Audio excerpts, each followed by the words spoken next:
been 17 reported murders so far in this latest outbreak of monstrous killings. It would appear to be the work of a single, highly psychotic perpetrator. The name of the latest victim was just released. A Professor Werner von Croy. A female, described as Caucasian, brunette, and wearing a ponytail, was seen leaving the most recent crime scene. Officers are advised to use extreme caution when apprehending the suspect.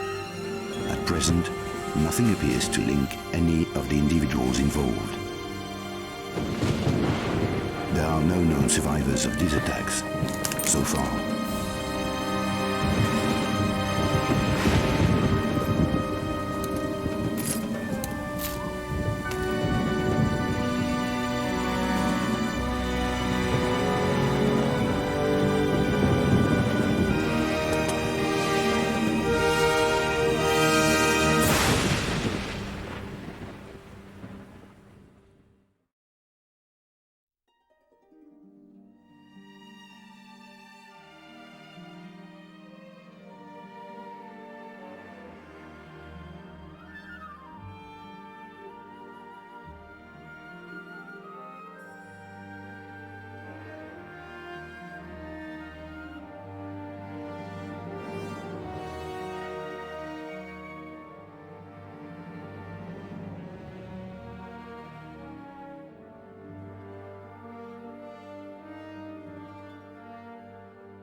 Hello and welcome to another stream of Tomb Raider: The Angel of Darkness to celebrate its 20th anniversary. There's a technical issue which caused the stream that I started not long ago to actually get cut off, and so I wanted to make sure that the start of this stream session was actually a proper intro, so I turned off the stream and then reset everything.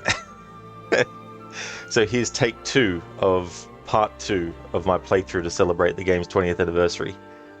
Hey there, Kabito. Thank you so much for joining. Sorry, I just saw your message just as I was turning off the stream to fix things. I hope things are going well, Kabito. Hey there, Shin. Welcome on in. How's things? Hey, Starlight. How's things going? As I said at the start of the other stream that I've stopped but then deleted the VOD of because there's no point keeping it. And I'm not going to have like a playthrough of this game where one clip is like hours, part 2 is like a few minutes, and then part 3 is like hours. So figure just restart the whole thing. Kabito, so many 2s. There really is. Like, it's like I've been getting mixed up sometimes with what number anniversary certain games are. Like, I was saying that next year I'm going to do a 10th anniversary playthrough of GTA San Andreas. And it's like, it was 20 years ago. It was like, oh yes, that's right, 20 years ago. I got 20s and 25ths and 15th anniversaries and 30th anniversaries for some. So it's all over the place. You going okay, Star? Well, that's good to hear. Shin, you got 44 hours into Cyberpunk 2077 only for your save file to get corrupted. Oh, bloody hell. That really, really sucks when that happens. Touch wood, I've only had that happen with one game, and that was Tomb Raider Legend. Way back when I got it for the Xbox 360. And it completely wiped my saves. I was like, oh, great. I was saying too in the other take for this stream that I haven't made a heap of story progress because of the nature of the playthrough. Going through the different dialogue options. Some parts of that can be skipped, but other parts can't, so dialogue has to be heard over and over again. Just so I can get to the option to choose different dialogue to hear the different outcome, but also stopping to listen to the music. I can't actually separate the music from the sound effects completely because some of the sound effects are tied to the music and all that kind of stuff, so I have to let that slide. But we're up to the storm drains under the Louvre. Hey there, DJ Ryan. Isn't Angel of Darkness a broken game? Well, fans have done a lot to improve it, but it definitely is one of those games that they had a terrible launch with, and over the years it's been one of those games that unfortunately has been tarred by that. But it's actually a really good Tomb Raider story, and the graphics are great, the change in Lara's character model, all that kind of stuff, the music, all that kind of thing is really good. It's just that there's certain aspects of the gameplay that needed more time, but the devs weren't given that time because the higher-ups were rushing the game and they wanted it out. They wanted it to come out when the second movie with Angelina Jolie was coming out, and so they didn't give them any more time to work on it.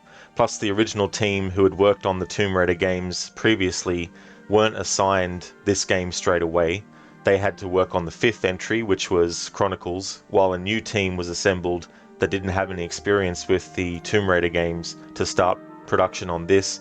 And then when the team who had done the previous games finally finished with Chronicles and then were brought over on Angel of Darkness, apparently they had to redo a lot of stuff, but the higher-ups weren't giving them extra time to get it done. So unfortunately the game got a bad reputation and almost ended the franchise.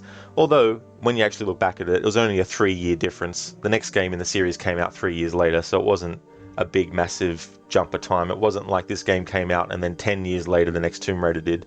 So it didn't destroy the franchise. It crippled it a little bit, but I think it found its feet again. But yeah, this is one of those games where I still like it, so I'm definitely going to replay it and also celebrate its anniversary. Okay, the storm drains is where we're up to. Put the cookie down now. Thanks for redeeming the Arnie impression, DJ. Okay, so I'm going to load this up and we're just going to listen to the music until it loops, and I think this music goes for about 4 minutes, so this will be a bit of time, but that's the goal of the playthrough, not to do just a normal rush through it and get everything done.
Okay, so I think the music has looped. DJ, you can't wait for the first 3 Tomb Raider games remastered. Yeah, it's going to be great. And the great thing is too that won't need to do any of the patching and fixes that are needed to get the PC versions of the old school games running. Be good to just actually load it up knowing you can load it up straight away and not have any of those issues. So most likely what will happen with those first 3 games moving forward, I'll only play those versions, but not solely the new graphics, of course. But I mean to say, if I'm going to do my annual playthroughs of Tomb Raider in the future, once that collection comes out for the first 3 games, I'll be loading up the remastered version to do my annual playthroughs with, but revert the graphics back to the old school for that kind of thing.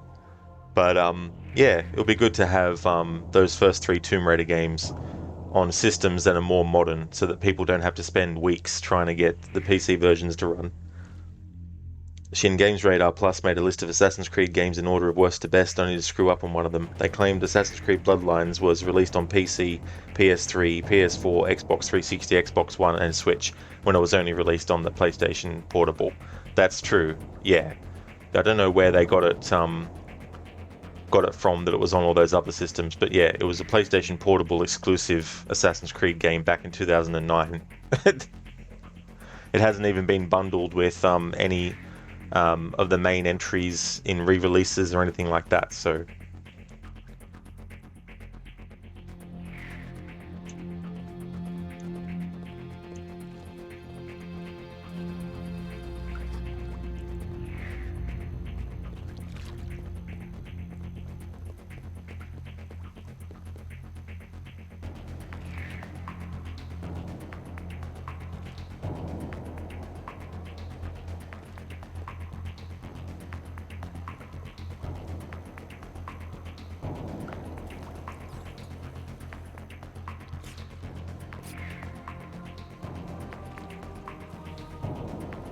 this track is one of my favorite pieces of music in this game.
Shin, you used to get panic attacks having to go underwater in video games. Oh, really? Yeah, that would have been very annoying to experience.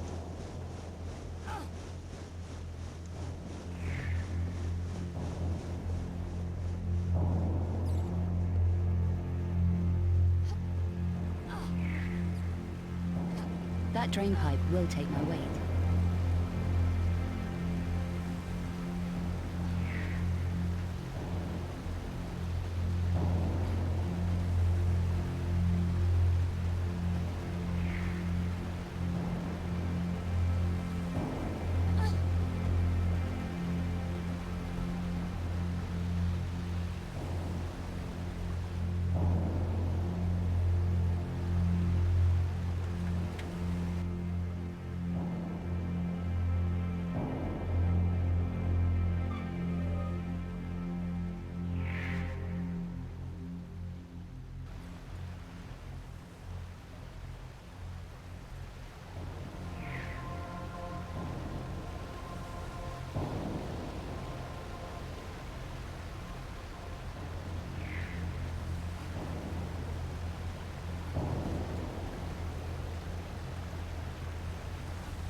I think I'm strong enough to turn those valves.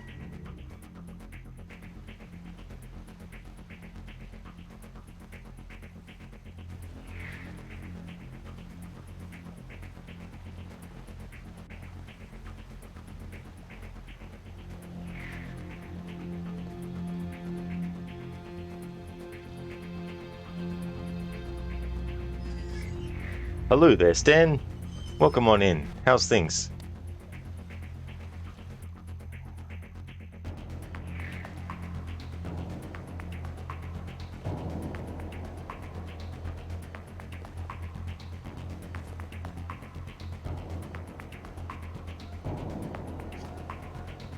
Ah, you just woke up, Stan?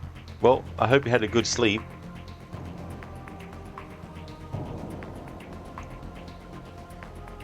I think I'm strong enough to turn those valves.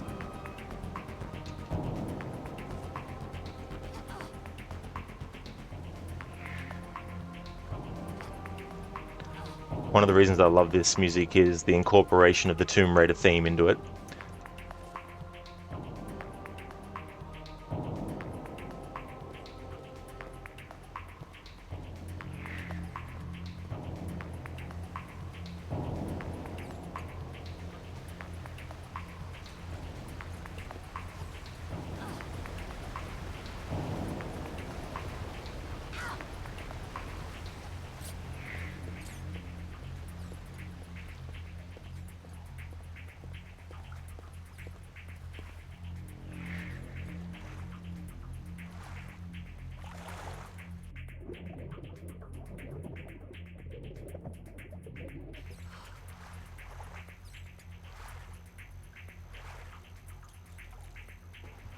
Shin, you've narrowed down which game to play next: Sword Art Online or Hollow Fragment or Hogwarts Legacy.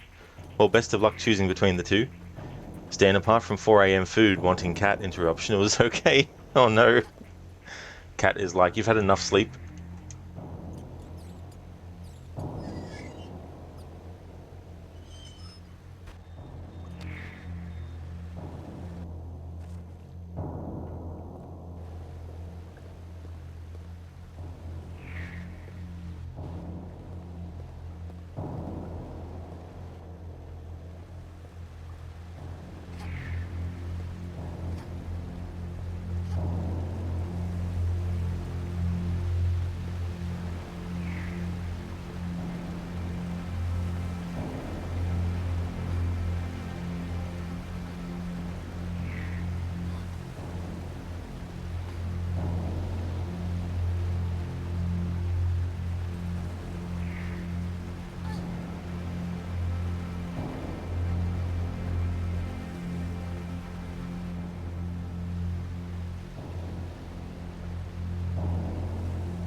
I can climb up on that.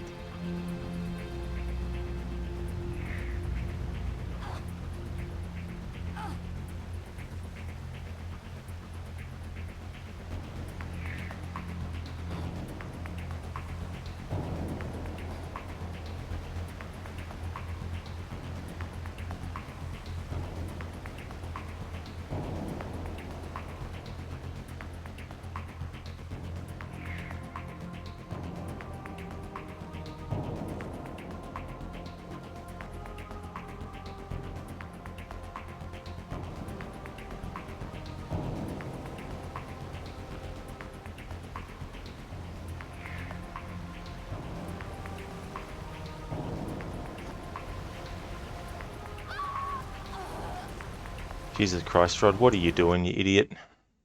Don't know why I thought to do that. Now I have to redo all that again, because I didn't save.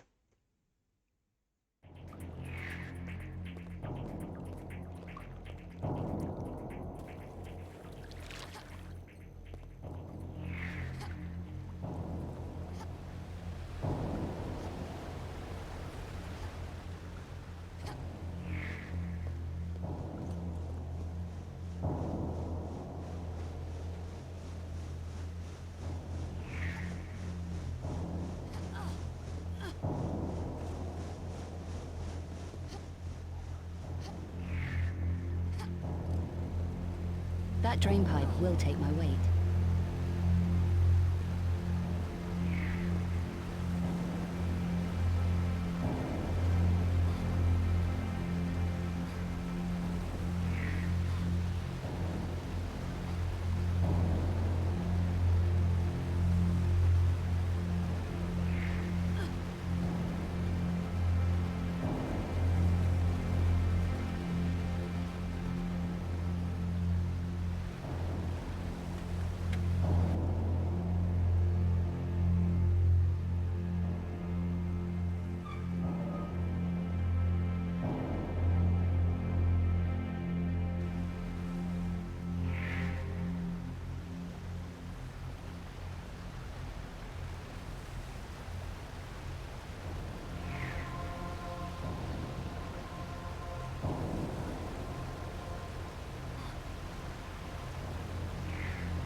I think I'm strong enough to turn those valves.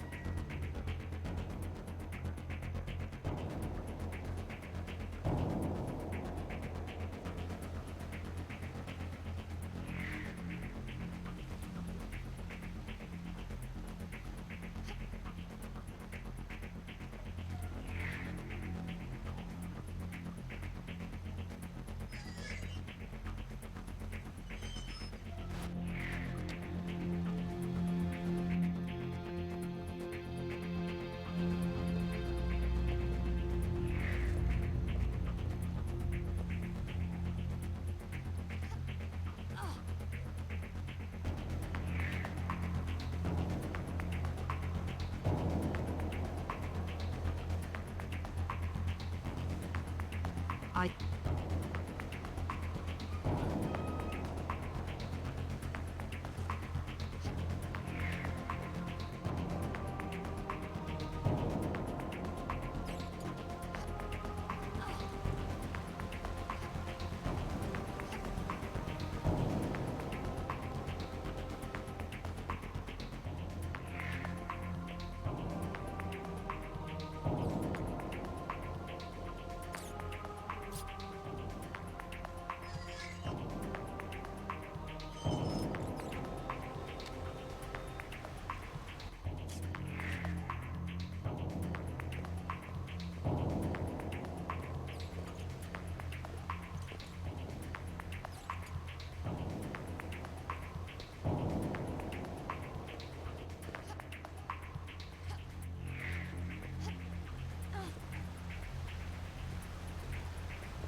I can climb up on that.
Oh, that's okay, Shin. There's no trouble at all.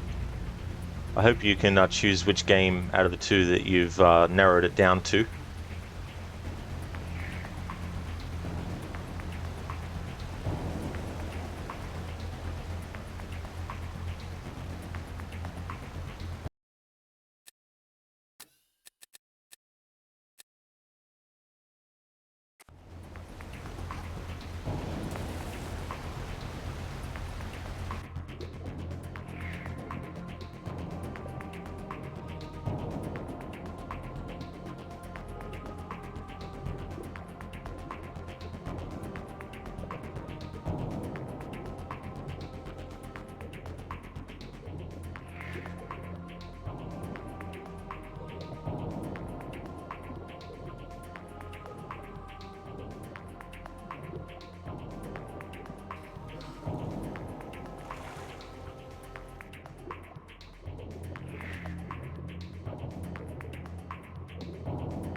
Shin, it depends on your doctor's visit on Thursday. You think your carpal tunnel syndrome is getting worse. Oh no.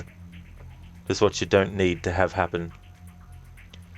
That really sucks, Shin, that you're experiencing that. Especially because it's, getting worse.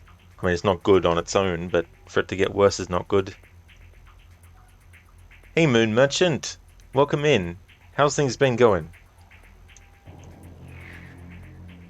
I can climb up on that.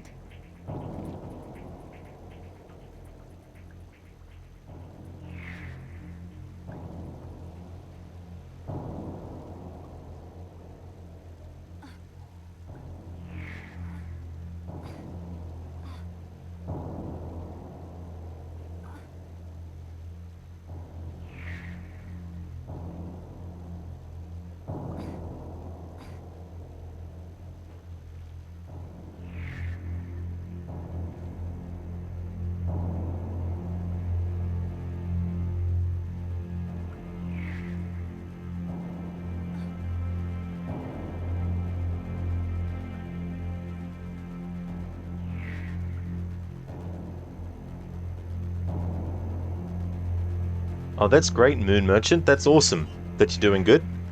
And I'm doing really good. Things are going well. I'm having a good rest of my weekend.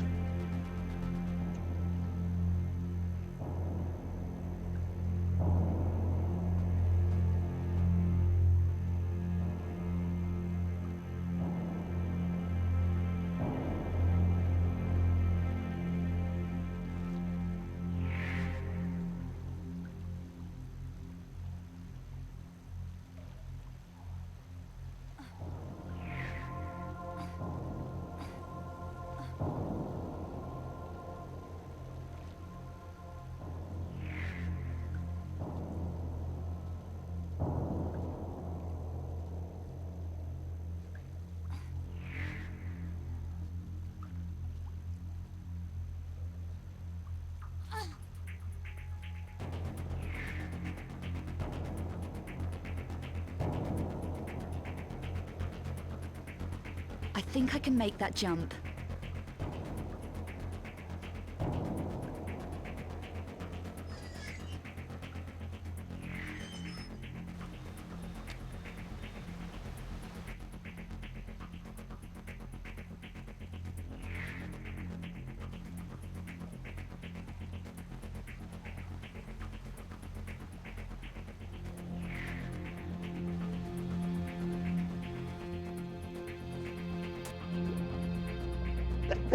What the fuck? Lara... Lara bounced and still survived. Like, I don't know how managed to do that. I'm gonna reload my save. I don't like having that much health lost. Hey there, Rochi. How's things been?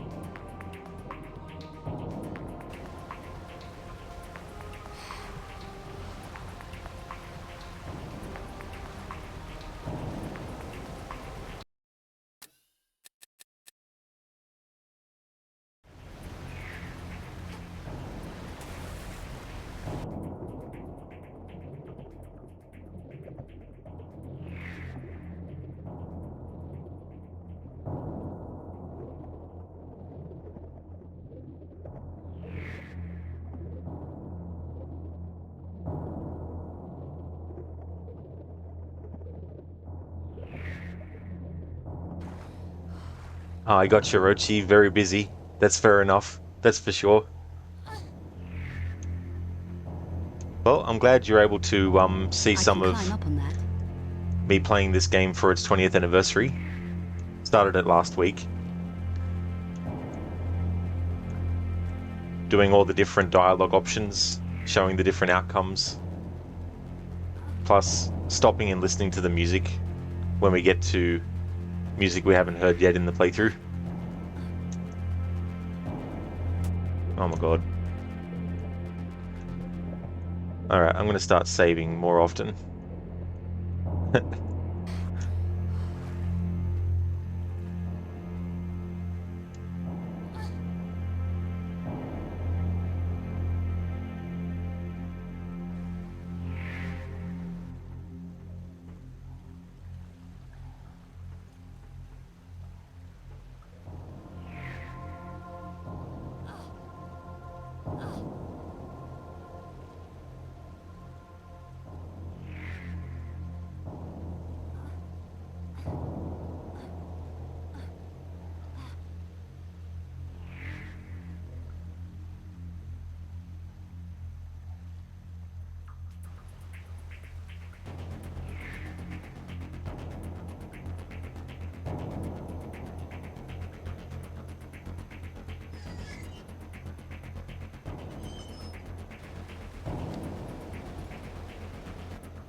I'll also be doing a playthrough to celebrate Tomb Raider Underworld's 15th anniversary as well. Most likely, because I want to keep the theme of anniversaries going, most likely once I finish this anniversary playthrough of Angel of Darkness, I'll do the anniversary playthrough of Underworld afterwards.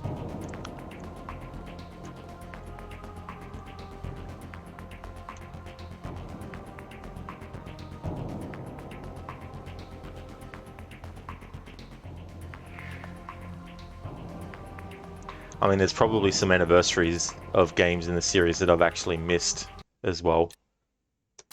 I know there has been for previous years where I didn't get around to doing it.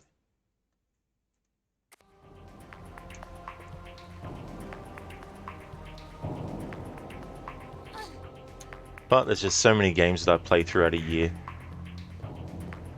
Inevitably, there's going to be some playthroughs that I just miss miss the window on.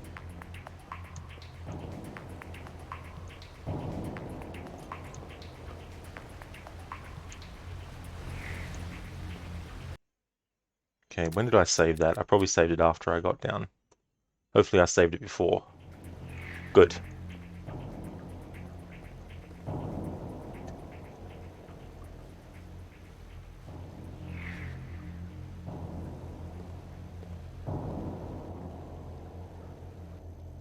I think I can make that jump.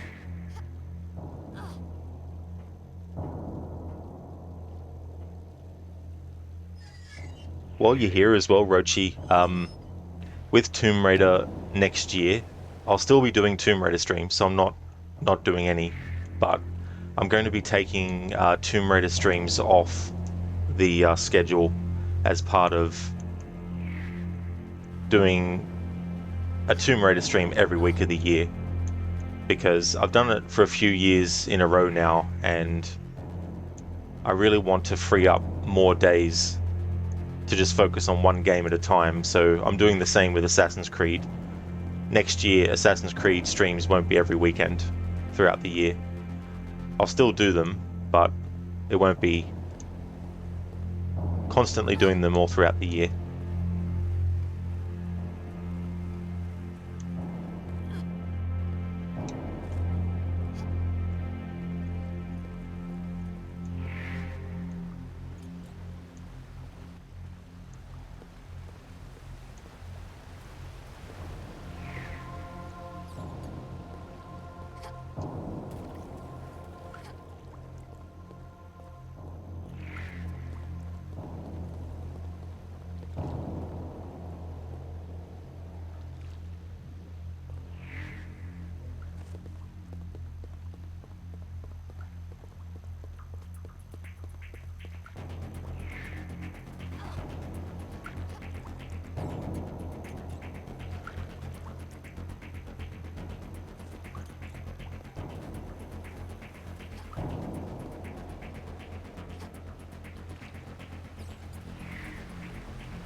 I can smell oil. I'd better be careful.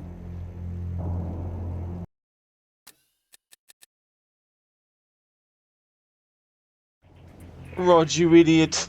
Oh, fuck me dead. Where's my brain today? Friggin' loading the game instead of friggin' saving it. Jeez, I don't know.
Oh my freaking god. This freaking thing I missed.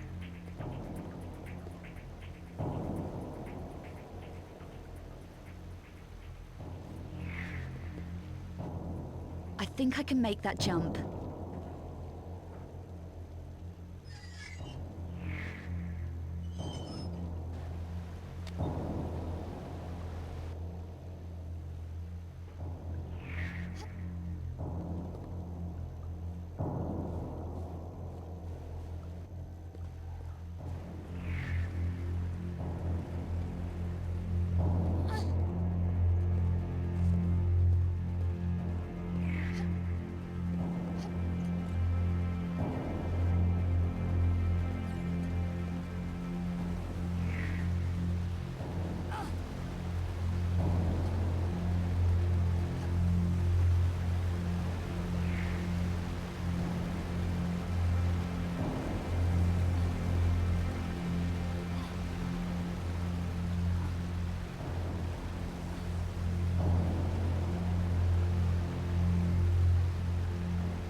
can smell oil. I'd better be careful.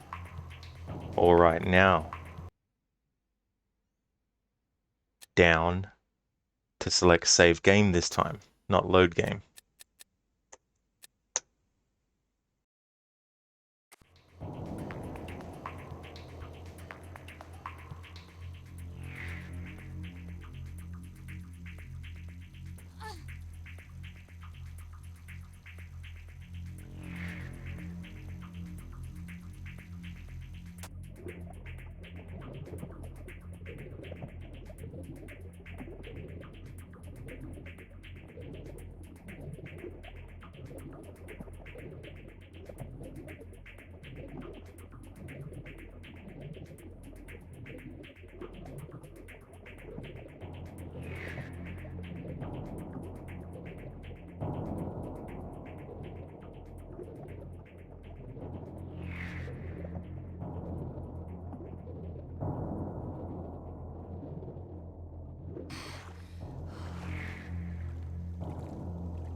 I think this is the place. Better check the map.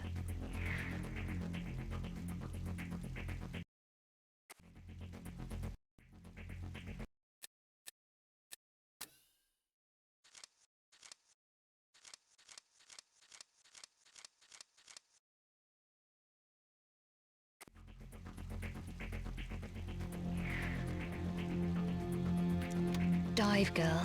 Dive.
Alright, we'll be in the next part soon, and there'll be some different music. So when we get to that point, I'm going to not move to create as less sound effects as possible. Certain sound effects are actually tied into the music volume, so I can't separate it completely, like I normally would in a playthrough where I like to focus on the music.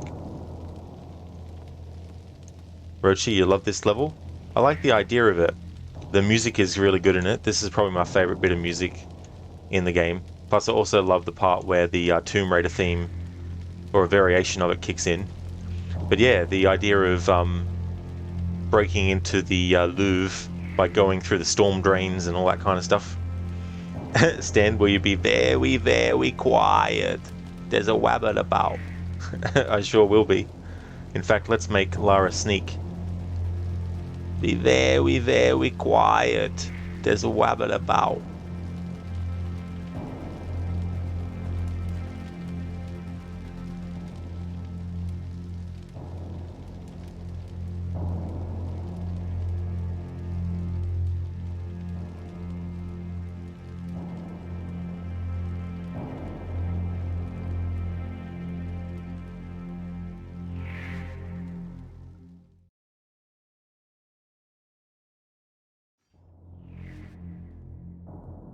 Well, I was wrong. The music doesn't change in this part. At least it's clean in here.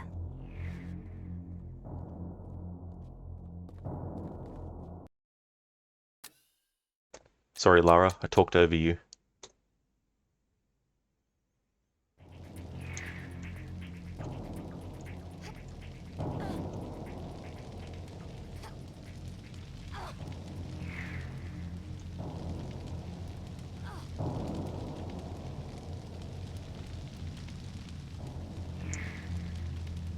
Rochi, whenever you finish that level, you set Lara on fire and run her to the level end.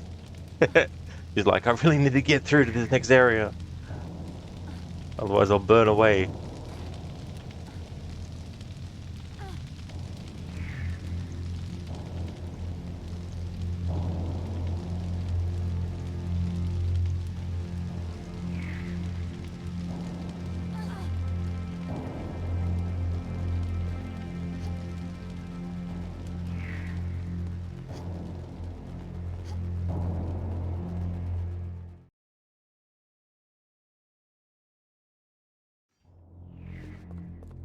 Well, at least it's clean in here.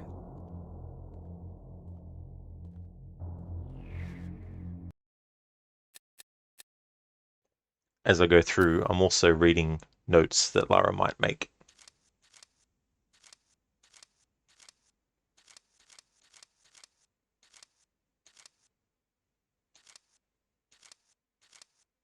Locate Calvier's office. Need security pass to reach the archaeological dig.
Hello there, Lench Mob. Welcome on in. Hope things are going good.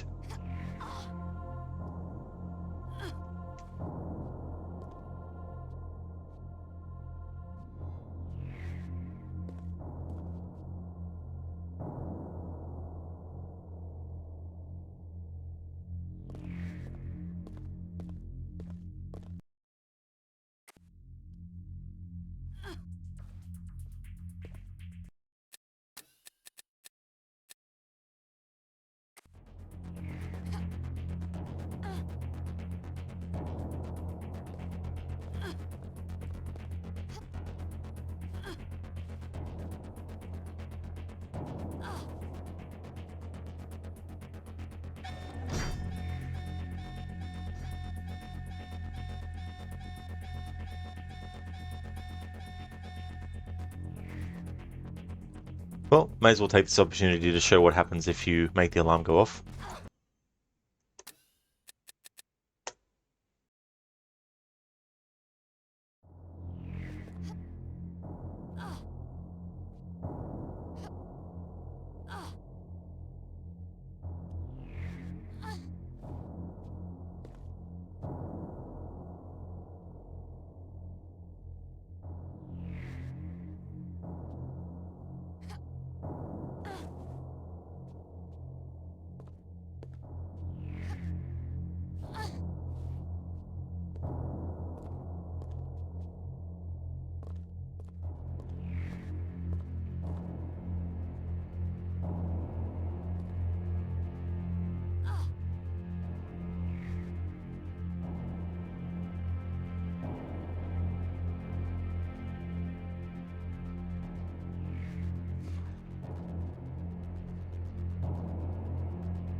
Hello there, Ken Wei. How's things?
Hey.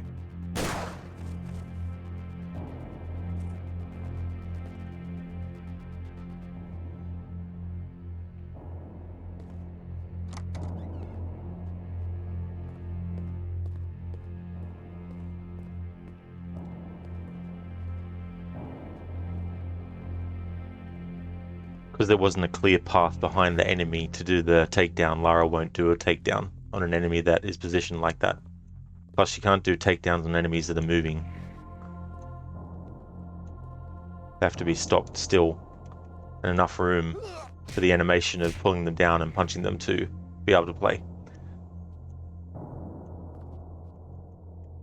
Lynch Mob, you just got your hands on the new Spider-Man game a few days ago. You already beat it to 100% completion, including all the side missions and quests. That's awesome that you're able to do it so quickly as well.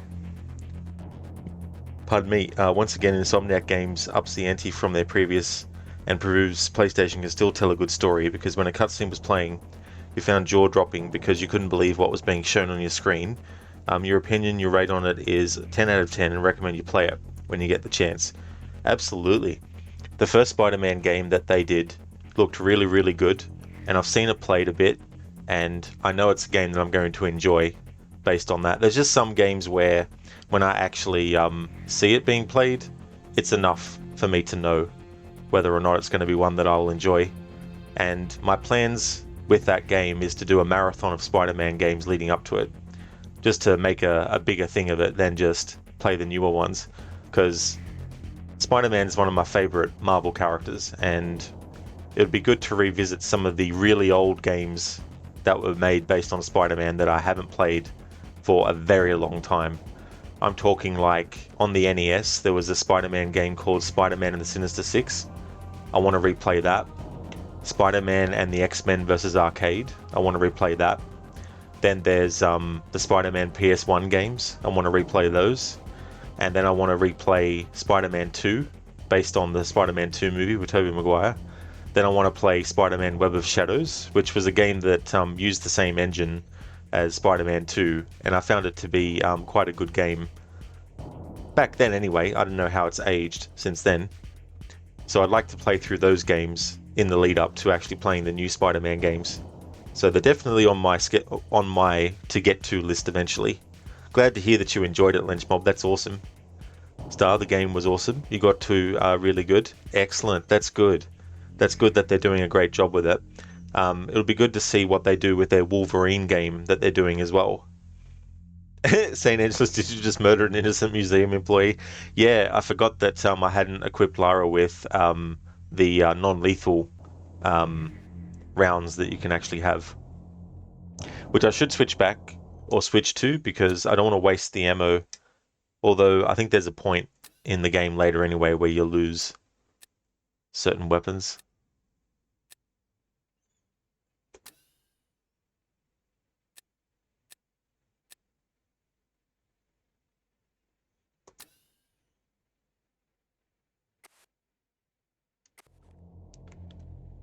Rochi, the ones she shot though are definitely murdered. That's true.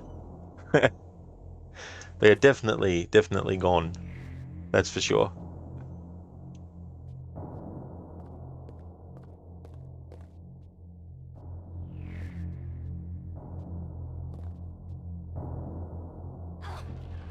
My legs feel stronger.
Shin, you hope we get a new Tomb Raider game. That's definitely something that they've been working on, so we will eventually. Just a question of what will the game be like, what approach, and what approach they're taking with Lara as a character as well. I don't know how much of what they were working on before the buyout of the franchise was, and whether or not they had to cancel what they did or restart, or whether there's something else. So who knows? But they haven't officially said what they're doing specifically in detail. All they've said in the past, and this was before the acquisition, they said that they were trying to unify the timelines, which could mean anything. It could mean basically some kind of like artifact that allows both Laras to meld into one timeline or something, which I think would be stupid. Or it might just mean, hey, we're going to make the reboot Lara in the years since the Shadow of the Tomb Raider story develop new skills, the same kind of skills that Lara used to have in the older games. They could also mean that too. Or they could just mean we're just going to reboot softly and still take things, or just move forward without worrying, you know. Hey Tylian, good morning dude. Welcome on in. Stan, you hope the layoffs won't affect the game. That's the thing too, as well, with all this changing. But Amazon has a big stake in the franchise now, because they want to do an Avengers style or an MCU style multiverse of Lara Crofts, which I'm like, ugh.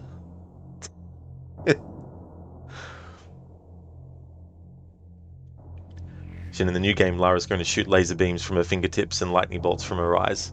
I don't know. Something that I've always thought that they could do is set the game 10 years after the events of Yamatai and have Lara holding a memorial for Roth. And as part of that memorial, she's cleaned his guns, made sure that they're, you know, presentable and that they're usable, because obviously Lara is not going to be taking any chances.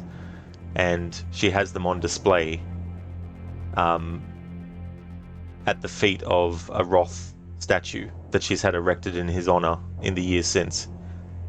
And the villain of the story, in referencing what happened in Tomb Raider 2 at the end of the game and referencing the first Tomb Raider movie, the villain sends their goons to Lara's mansion and they invade it while the ceremony to pay tribute to Roth is going on. And when everything's going wrong, all the confusion, Lara grabs the dual pistols of Roth's, which of course are loaded, because as I said, she's not taking any chances. And then she just basically uses those, and that's how the game tells people that Lara has dual pistols again. With the option of still using the bow, if you still want to use that as a weapon, but making her dual pistols the primary weapon again. And then once everything's settled down and she's fended off the goons that were sent, she finds out why they were actually sent there.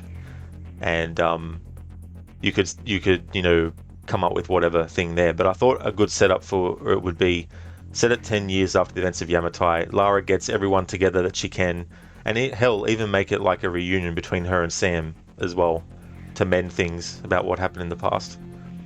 And yeah, anyway, that's my idea, but there's no point in hoping for things that you wish to happen in life, because it just doesn't happen. Or if it does, it's not in the way you were hoping.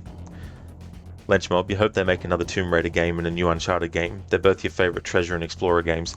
Yeah, I don't know how people would feel about a new Uncharted, given how the last one ended. Unless there's a really, really, really good reason why Nathan Drake goes back into action again. The only thing I could think of, and it would probably be a bit of a cliche thing, is maybe Drake and Elena's daughter gets kidnapped and by the villain. because she discovers something on her own that, you know, she doesn't tell her parents about straight away, because maybe she wants to be, you know, maybe she wants to impress her parents by coming home with like an artifact or something. And when she goes to actually get the artifact, that's when the villains kidnap her, and then Nathan Drake comes, you know, goes back in and have Elena as a playable character as well. Maybe, you know, switch between the two kind of thing. I don't know. I just came up with that just then. Tylen is a cool idea. Yeah, I thought it'd be a good way to honor what happened in the previous games, like in the reboot, but also bring Lara back to how she was in the old school Tomb Raider games, but do it in a way where it makes sense. Like, have her have a whole wing of the mansion set up as a gym, like classic Lara had. And the thing about reboot Lara is when she's fighting enemies in cutscenes, when it comes to hand-to-hand combat, I would love for that to be transplanted into gameplay as well. Like, have an actual advanced, in-depth combat system, hand-to-hand, close-quarters combat that Lara can do, where she can use things in the environment. Like, she could grab the guy by the throat and then grab a lamp and then smash them up the side of the head with the lamp. Or if the enemy has her grabbed around the neck, what she can do is she can knee them in the nuts and then grab them in a headlock and break their neck. You know, moves like that you could do actually in gameplay, not just... And if she gets knocked over on the ground by an enemy, she can lock her legs around theirs, make them fall to the ground, and then, like, you know, grab them by the neck and choke them out and kill them or something. You know, something like that. And have it that Lara, in the years since Shadow of the Tomb Raider, has been getting into a lot of gymnastics and things like that, to have her be able to do the acrobatic moves that classic Lara could do. So I think there's a organic, natural way to make the reboot Lara evolve into classic Lara Croft without resetting the timeline or anything like that. I know that some fans will be like, push the reboot aside completely and just go back to classic Lara.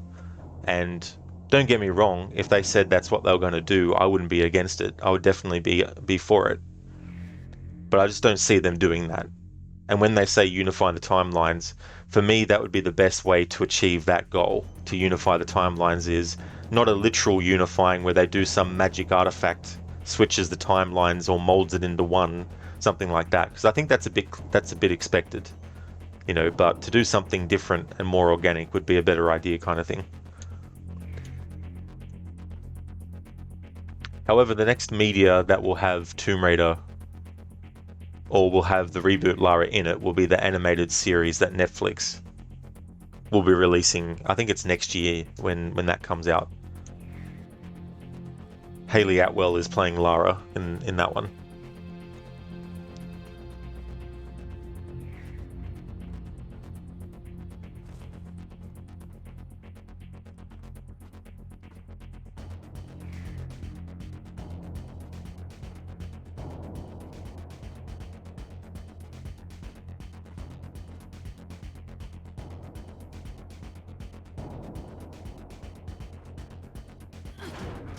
Hé, vous, plus un geste!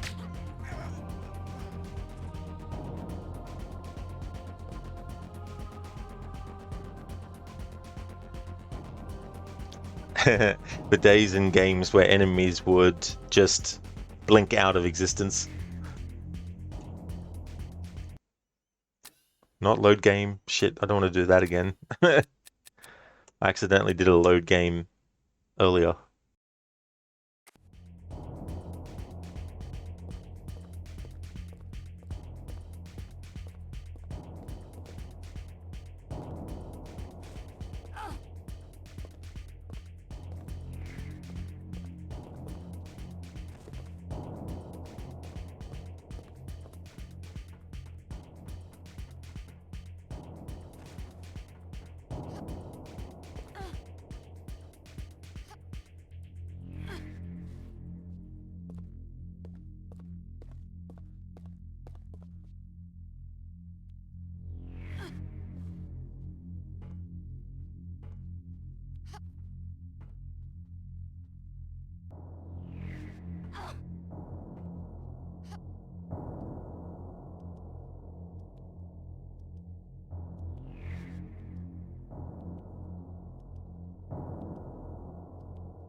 feel stronger now.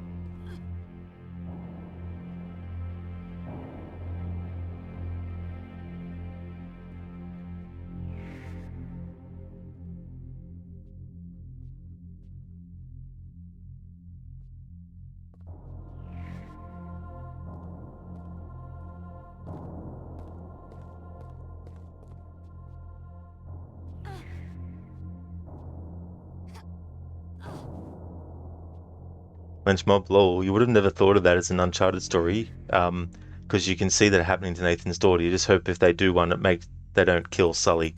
Yeah, because I sort of thought it'd be like, you know how sometimes people want to live up to their parents' expectations, sometimes real or imagined, because I think some of us can relate to being really young and sort of like thinking that things were one way when they actually weren't. But I thought having a story where she's like, right, I'm going to prove to my parents that I'm just as talented and skilled as they are at retrieving artifacts and all that kind of stuff. So I'm going to go and I'm going to find this thing on my own. And I know it's a bit of a cliche thing, you know, yeah, the main characters have to come out of retirement because a family member gets put in danger or something like that. But I don't know, it was just like a thinking on the spot. Because before I read your comment, before I had no idea I was going to answer with that answer that I gave about, you know, the potential story for an Uncharted 5, I mean. But yeah, I think that too, like, don't kill Sully off, like, just don't, you know, like, killing off a character that someone, it depends on how it's done and all that kind of stuff, like, with Roth, for example, in Tomb Raider 2013, him dying and him putting himself in harm's way to protect Lara, not because he's like, oh, she can't protect herself, but in the heat of the moment before Lara would have got killed, he decides to... What the hell is that enemy talking about? In the heat of the moment before Lara can get killed, he puts himself in harm's way and takes the axe that would have killed Lara, you know, and he dies. But it's all thematically fitting because of the whole talk about sacrifice versus loss that happens earlier and all that kind of stuff. But yeah, in Uncharted though, to just open the game like a new game with Sully getting killed, it'd be like, oh, like it might be something that, you know, is definitely understandable for them to want to do. But at the same time, Sully's just such an awesome character. And actually, speaking of Sully, I don't know about when he was younger. I mean, we do see moments of him when he was younger, but maybe having in the next Uncharted game some sections where you actually play as Sully when he was younger as well, and do some kind of like parallel between what he's going through when he was younger versus what Nathan might be going through, or something like that. I don't know. Again, just coming up with stuff on the spot, but but yeah, don't kill Sully off. If you're going to do another Uncharted, don't kill Sully off.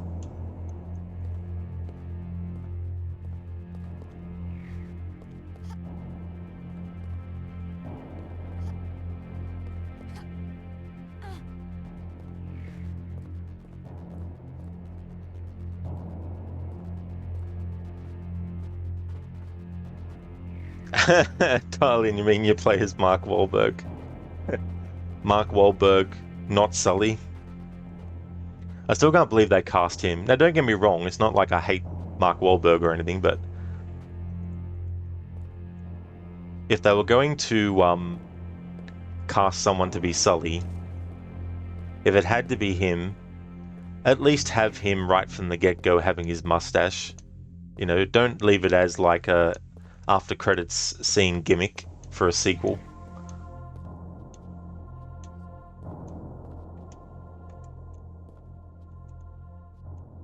And if there's a flashback of Sully being born, I want him born with a mustache, damn it. No, just kidding. I wouldn't want them to have him with a mustache when he was born. But yeah, I think the thing with that Uncharted movie, now I haven't seen it, so as an adventure movie it might be great, but I just didn't think of Mark Wahlberg as a great idea to cast as Sully. And even though people were like, yeah, but he's supposed to be younger, it's like, I get that, But that doesn't change the fact that the actor that they picked is not an actor that I think should have been picked for Sully. I mean, I don't know an alternative, so it's not like I've got some kind of like alternate actor I could suggest for young Sully, that is. But I could definitely suggest some people for older Sully, and one of them would be Bruce Campbell. Now, Bruce Campbell has the right personality, and in many ways he's like Sully in real life, naturally, in terms of like just how he is. So that would have been my choice if they were going to do an Uncharted movie with Sully already an old man. There's actually a show or a movie that Bruce Campbell did where he actually had grey hair and a mustache. And he also wore a Hawaiian shirt, so that's what made me think.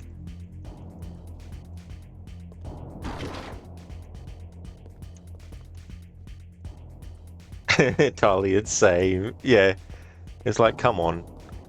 Like, I know, yeah, it's a funny sort of like little Easter egg at the end, or a reference to have Sully appear with a mustache. And I think from what I remember reading, Nathan Drake has some funny comment about him with a mustache or something. But yeah, I think that there's certain characteristics of a character that should still be there. And the mustache for Sully is one of them.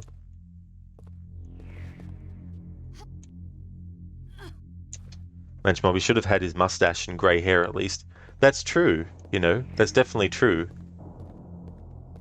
But yeah, I don't know who would have been an alternate actor I could suggest to be Sully at the age that he is in the movie, but not Mark Wahlberg though. And besides, the thing is too, like, the last time he was in a video game based movie was Max Payne. And from what I remember, they really, really fucked over the story of Max Payne with that movie.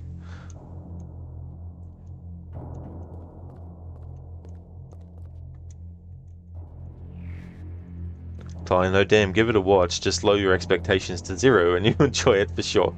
Yeah, that's it, yeah. That's the thing with some movies, you just got to leave your expectations at the door, or reduce what level they're at. Great casting choice. The Nathan Fillion Uncharted short is quite good in my opinion. You've seen it. I have, Charlie, and yeah. Stephen Lang was a good choice that they made for Sully in that. He's a good actor, Stephen Lang. The first thing I saw him in was Avatar. But he'd been in other stuff before then, of course. But I also saw him in Don't Breathe as well, which I thought was quite a good movie. It was very fucked up, but it was a good movie.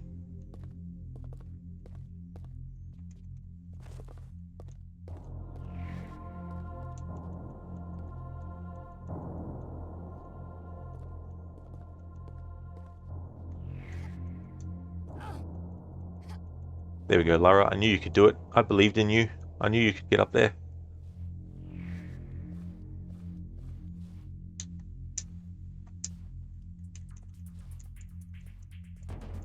Oh.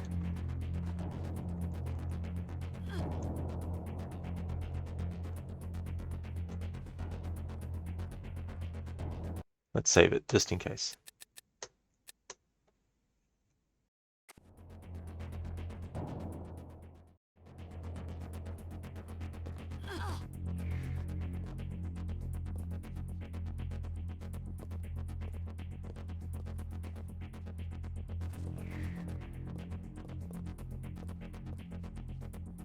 Lynchmob, thank you so much for redeeming the Red Dead Redemption 2 character quote.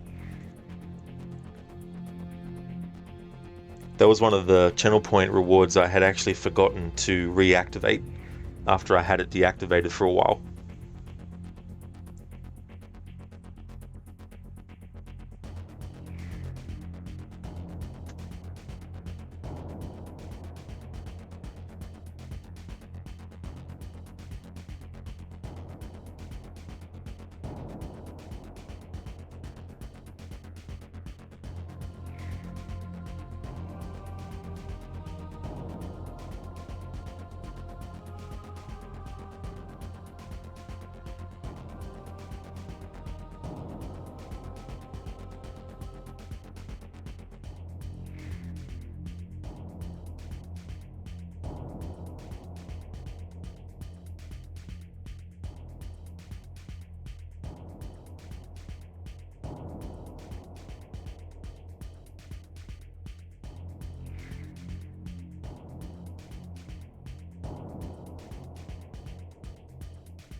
Okay, so I've got a Red Dead Redemption 2.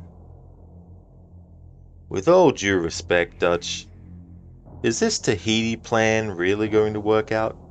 You tell me, Arthur. Is it? Have some goddamn faith. So that's between Arthur and Dutch. It's so funny. When you antagonize Dutch in camp, Arthur can say to him something along the lines of, I can't remember the exact quote, but he says something to Dutch along the lines of, "Do you actually come up with any plans, or are you just bullshitting us," or something like that? Which I thought was quite funny.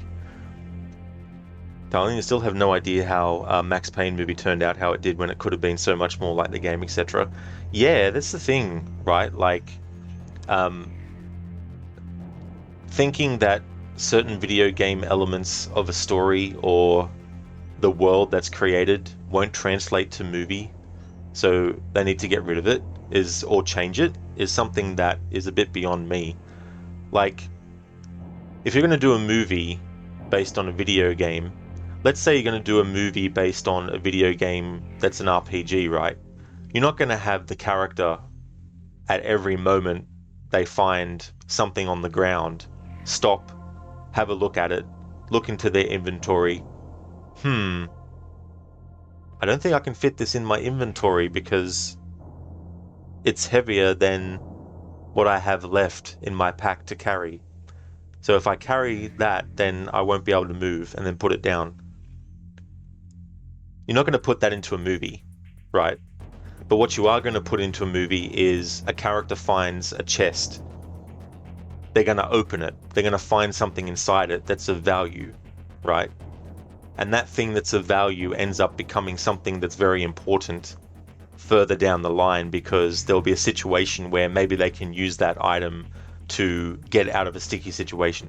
You know, that kind of thing would be different. But having a character in a movie, unless you're doing a parody, of course, of video games, then you would. But if you're doing a straight up adaptation of an RPG game, you wouldn't have a character contemplating how much they have left to carry in their inventory because they've got 1,500 apples and they all weigh a certain thing. You know, you're not going to have that happen in a movie adaptation. So there's some things that you don't need to bring across into a movie that's in a video game. But there's certain things that you should bring across, because they're actually things that help make that video game what they actually are. Because at the end of the day, if you're going to make so many changes to the source material, you may as well be doing your own story completely from the ground up with no ties to it at all, and make it its own IP.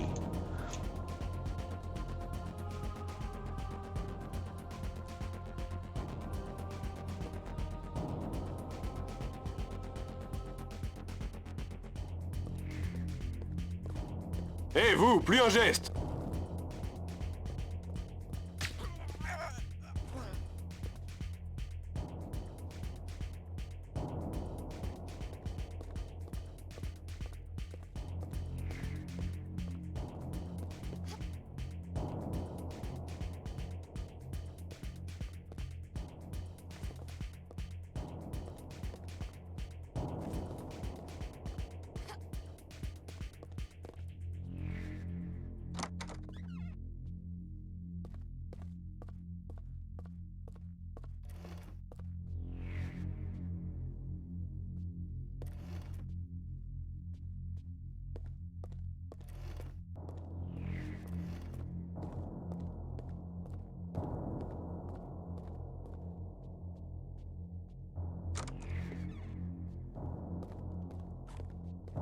Hé, vous, plus un geste!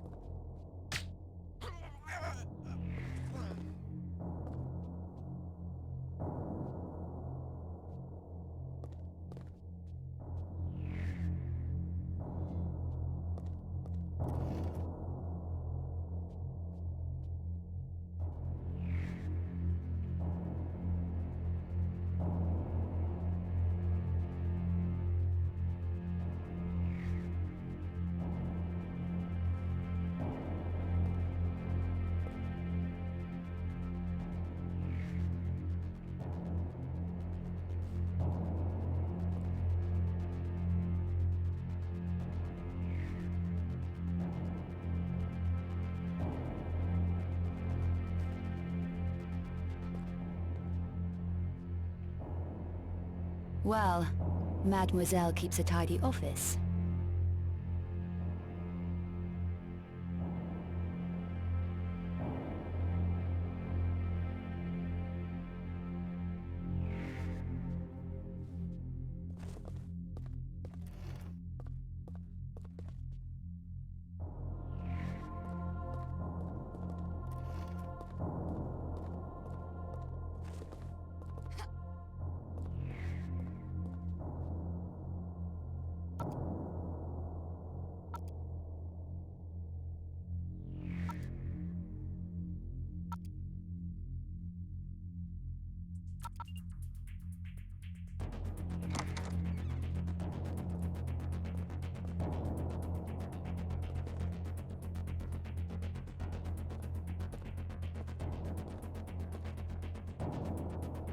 The 5 Obscura engravings. Ah, details about the Obscura engravings. It says here that all 5 contain encrypted maps of a painting's secret location. Now that could be useful.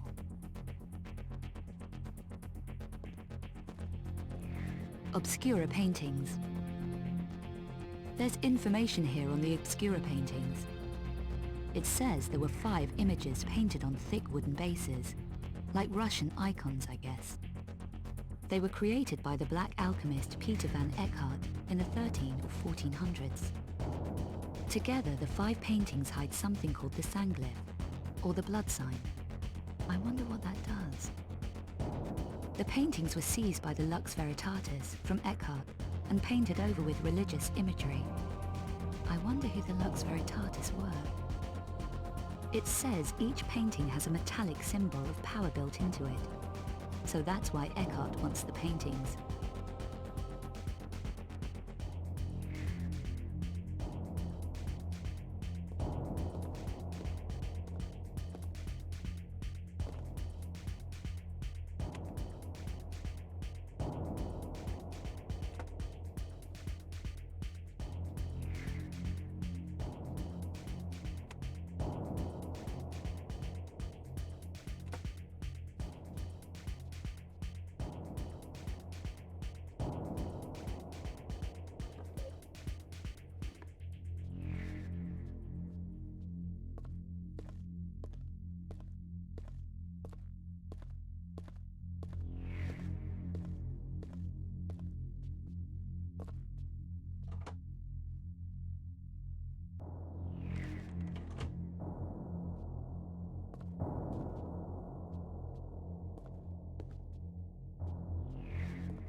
Hey there, Lara Croft. Welcome. Your favorite Tomb Raider game. Whoop whoop. Oh, excellent. That's cool. That's good. Yeah, it's one of those games that I know it has its issues, but I still really like the game. It's still a really good Tomb Raider game, Tomb Raider story and that. Hey, Game God. Well, isn't it your favorite Tomb Raider AC streamer? That's it. We're back to Tomb Raider today, doing more for this 20th anniversary celebration of this game. How's things going, Game God?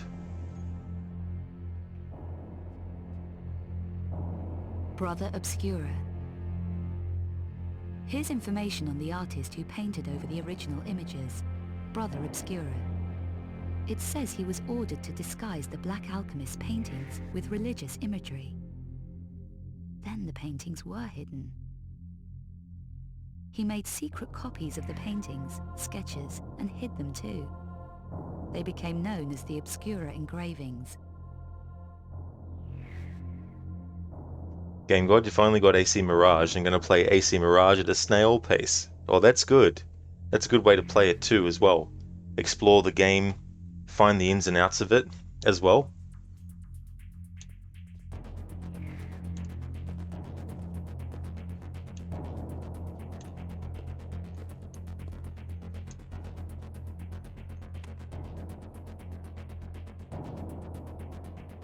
This is the security pass I need.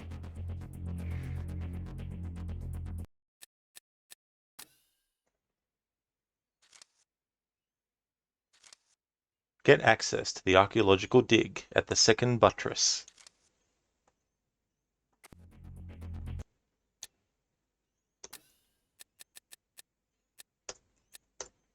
Tarling, to be fair, you don't know anyone that thinks this is the best, but it's refreshing to see. This is one of the only Tomb Raider games you've yet to play, but you do have it now. Yeah, it's another one of those games that, unfortunately, when it was being made, it wasn't given advantages that it really needed, especially because of the fact you've got so many variables happening, and you've also got the higher-ups wanting certain things done by a certain time and all that kind of stuff, wanting to release the game when the second movie was coming out and all that kind of stuff. And from what I understand, the Tomb Raider team that had been working on the games up until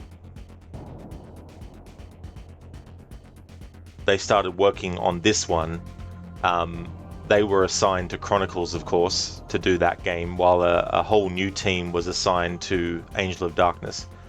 And apparently, by the time the original team had been done with Chronicles and were moved over to this game, apparently there were some things that they had to redo or fix or something like that.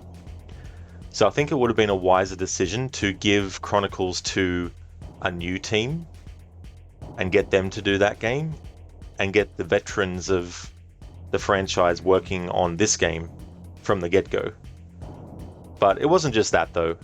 It was also the higher-ups wanting to get the game out by a certain time and not giving more time to get things ironed out and all that kind of stuff. And I was saying before that it almost ruined the franchise, but when you look at it, it was only 3 years of difference between when this game came out and the next one, Legend. So it's not like it really had that much of a detrimental effect. But I could see people at the time thinking, oh great, they've messed up Tomb Raider. This is the end for the series.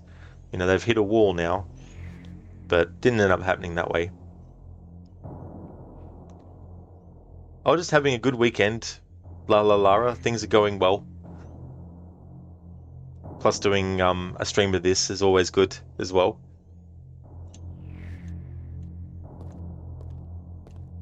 Usually I do Tomb Raider streams every Friday, but during October I've wanted to use the Friday for the horror games, so I switched doing Tomb Raider games to Sundays for October.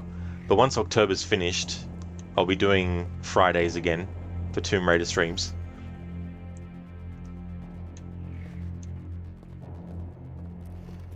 Hey there, Drake. Welcome on in. How's things going, dude?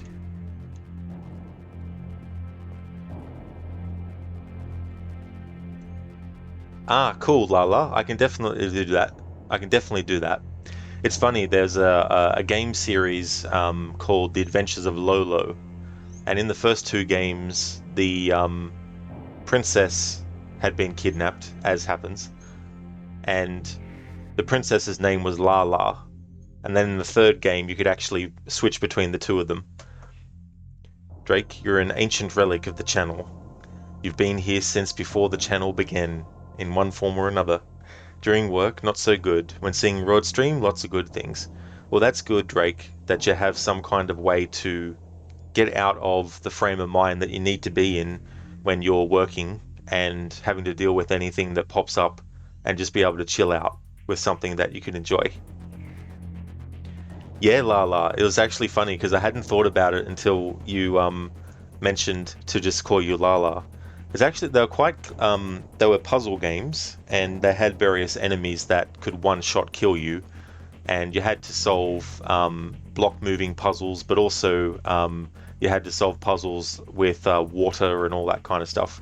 It was like a top-down perspective kind of thing, and in the first game at least, you worked your way up to the tower in each room.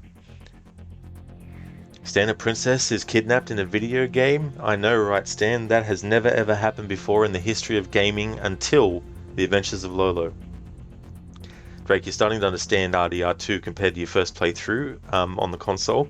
Oh, that's cool, Drake, that you are. That's awesome.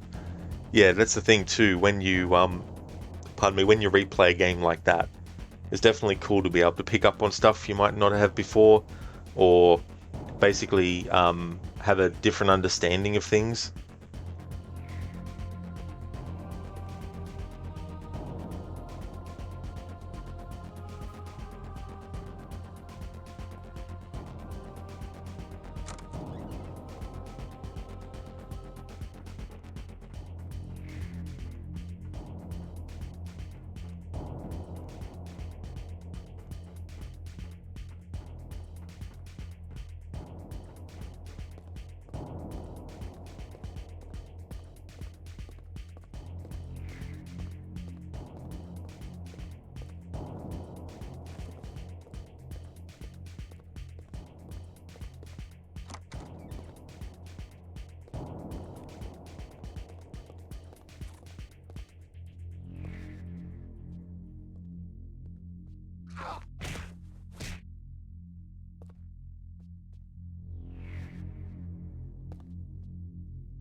Hé, vous, plus un geste!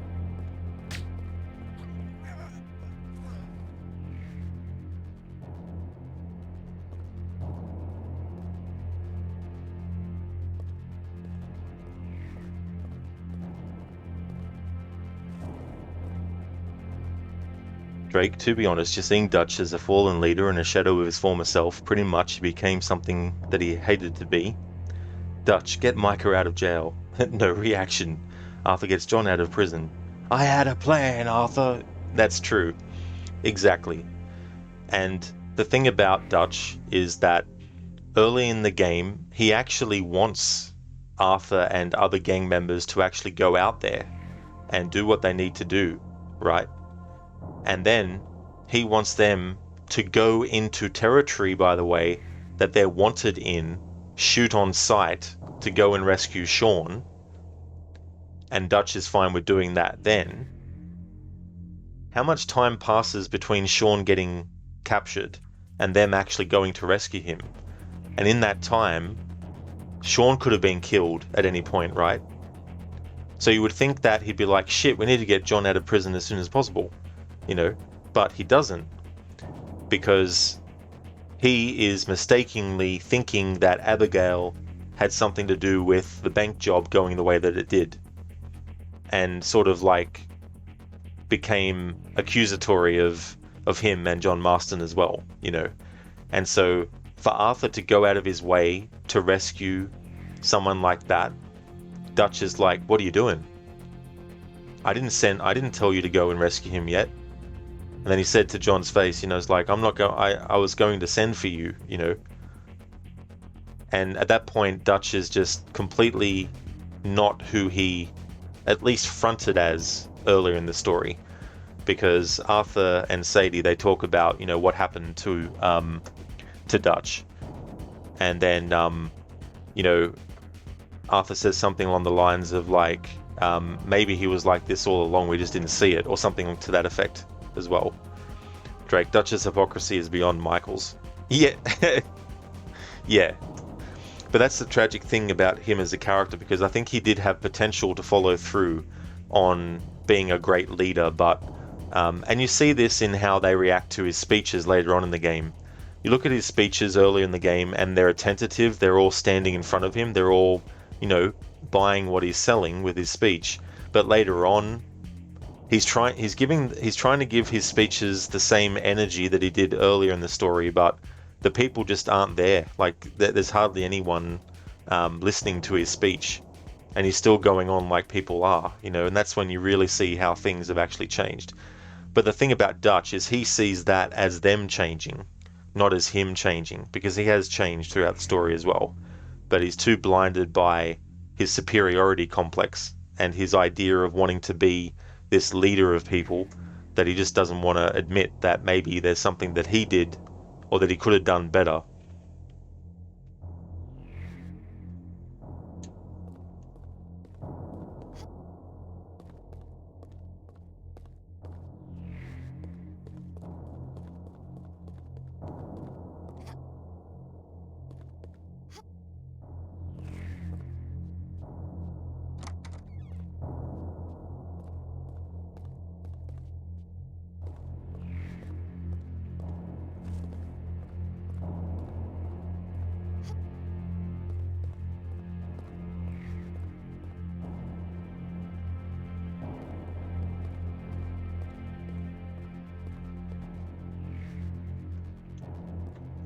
Drake at chapter 6, they want to stay out of trouble due to the failed job. Kills Leviticus Cornwall.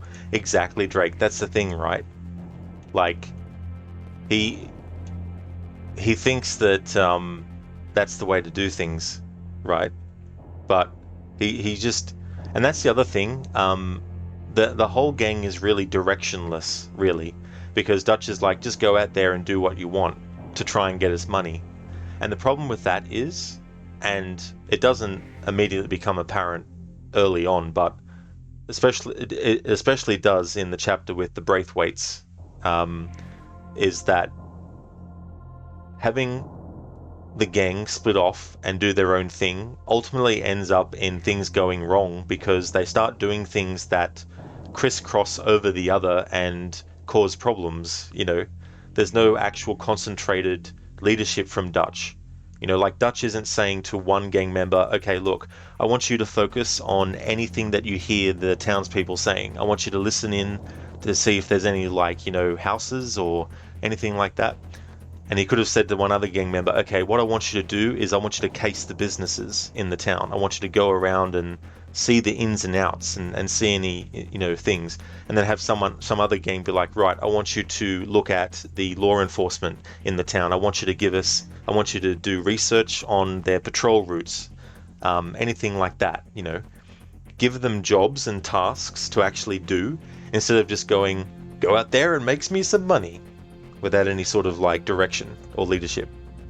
After I make a lot of noise, make a lot of money, and get the hell out of here. It's not a complicated plan. Yeah, and that's the other thing too. He throws Rains Fall and Eagle Flies under the bus when he professes that he's really wanting to help them, but he's not. And that's the hypocrisy of Dutch that even is in Red Dead 1 when we see him. He's just using the people that he's made a gang out of. Drake, Dutch is a terrible bank robber, count on that. That is so true. Okay, so this next bit is where there's going to be a change in music, and I'm just going to stay silent while it happens, and when the music starts to loop, that's when I'll start to play again.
Alright, so I think it's looped back around. Drake, this doesn't check out well. He gets outraged that John gets freed from prison, which is an honourable act, and the Sisika guards aren't much of a threat, but he kills a bigger fish, Cornwall, and he's fine with that. Sometimes you don't want to question his insanity anymore. Kills Cornwall is pretty much pissing off a hornet's nest. This may be a theory, but do you think that the trolley crash is the beginning of Dutch's path to insanity? That is definitely a point where there's been a lot of discussion from fans about Dutch and whether or not that is the event that triggers his decline, or whether it had started earlier. It's just that, like the gang members, we as the player are seeing Dutch early in the story. Obviously those people who had played Red Dead 1 know how he ends up, but for people who hadn't played Red Dead 1 and were playing Red Dead Redemption 2 for the first time, they would have been in the shoes of the gang members who were listening to Dutch thinking, oh, okay, this guy sounds like he knows what he's doing. He's, he's very competent. He's, he's banding them together. They've lost some people, but he's, still trying to be positive, even though they've lost some people, all that kind of stuff, and make it like a powering thing. But the thing is, though, when you look back at those scenes, it makes you wonder, did he really honestly believe the words that he was saying? Or is it, or has it become so standard for him to do that kind of speech that to him, it's just really easy to just say that stuff? But is he actually genuinely doing it? And that sort of puts a seed of doubt in your mind with Dutch. But certainly, if his decline hadn't started before that point where he gets hit on the head in the trolley escape, then it most certainly would have had something to do with him. Because you got to remember too, like, back then they weren't thinking in terms of like, oh shit, maybe you've got a concussion. There was no sort of thing, I assume, any knowledge about concussions and the potential how, the effects of that could come out later, But I would definitely not say that people are wrong in saying that that's when the decline started, but I definitely wouldn't be surprised if it happened earlier than that. And you do make some good points as well. He's complaining about doing smaller scale things. Now, obviously, going into a prison and breaking someone out isn't a small scale thing, but that compared to taking on some dude who is really rich and has a lot of power and influence that is tied into law enforcement and all that kind of stuff, it's just a stupid thing for them to have done, or for Dutch to have done. But it also shows that Dutch doesn't really understand the implications of what he has done to Leviticus Cornwall. He just thinks that he can barter his way, or just be like, hey, you spent all this time going after me, you've spent all this money, why not spend some more money to get rid of me completely out of your hair by giving us money to actually leave and go somewhere else? Some might say that Leviticus Cornwall was dumb not to take that offer up. But I could definitely see why people would be like, no. Dutch was in the wrong to try that tactic, thinking that it would work. But he's proven wrong. But his care factor is 0 because he just, shoots Cornwall, and then all hell breaks loose and he's like, yeah, whatever, But this is all part of the plan, because we wanted a distraction so that we can go and get the Barabons, or whatever they are.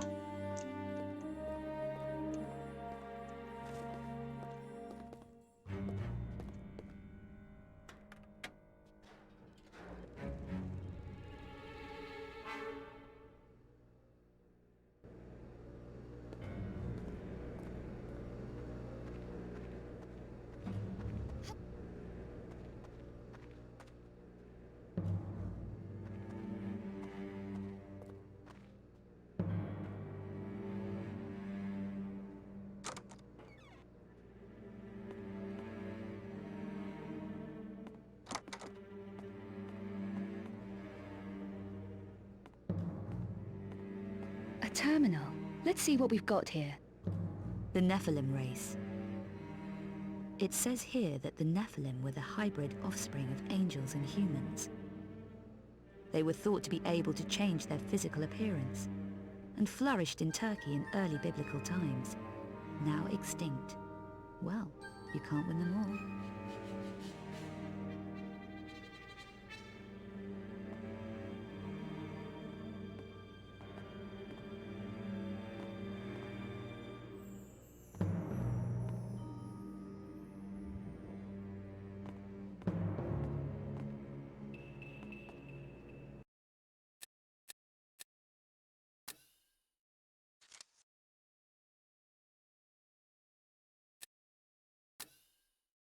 Okay, so what Lara grabbed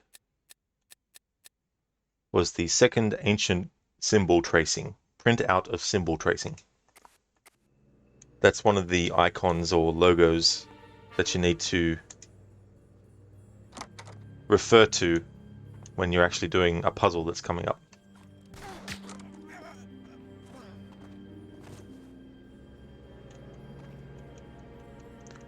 Drake, as much as you hate to say it, you blame Strauss. Yeah, well, that's the thing too. The things that he sets in motion.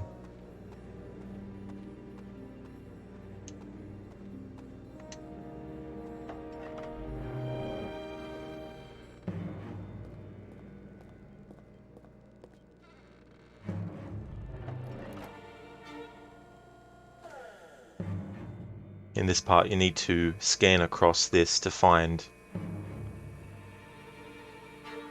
the next symbol.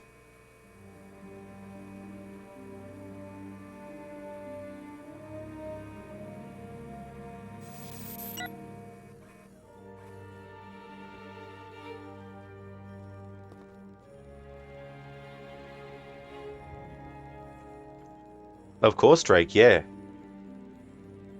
Sure have. First playthrough was back when it came out. And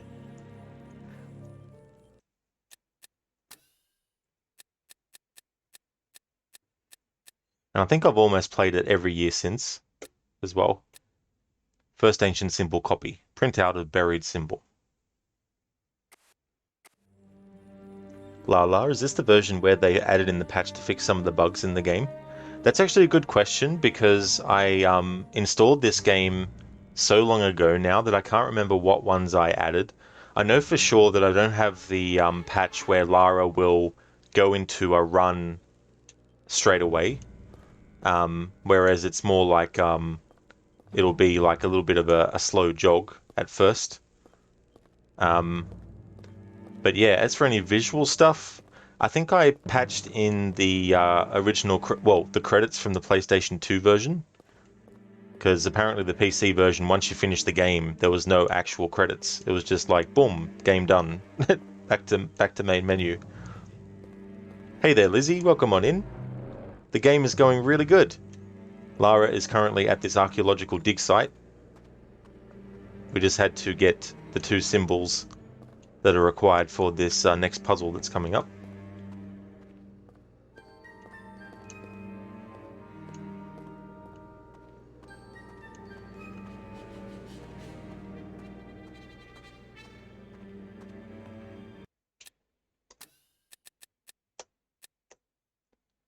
Drake, notice how Dutch embraced everything he hated? Like now he uses a semi-auto pistol and an automobile instead of a revolver and a horse. Yeah, I mean, I don't remember him in Red Dead 1 using a vehicle. I still think he uses horses. I'm just thinking of that mission where John and McDougal are in the hotel room or whatever it is. But yeah, there's also a really cool reference. Dutch is living in a cave with things set up in Red Dead 1. And one of the characters in Red Dead 2, the prequel, says something on the lines of, I can't imagine Dutch just, hiding out and making his home in a cave or something like that. Drake, there was a time when he drove a car. Yeah, there probably was, and I'm just not remembering. But yeah, for some reason, I just remember him using a horse, not a vehicle, because I only remember seeing a vehicle at the start of the game when they're getting off the train, and it's showing the vehicle being like transferred, and then later on in the game.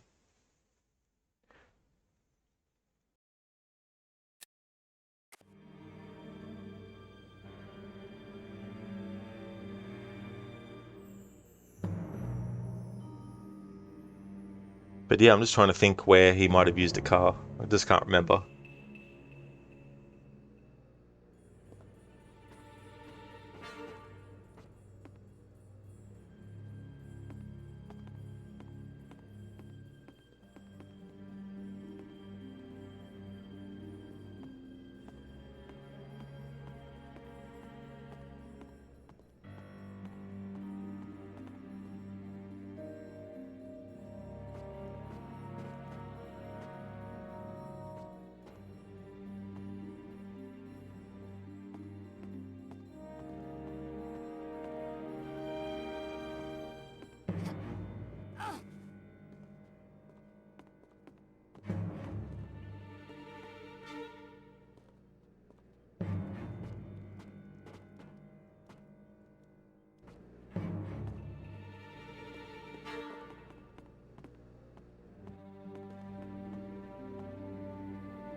Drake, by the way, coincidence or fact? Jack Marston wears Arthur's jacket.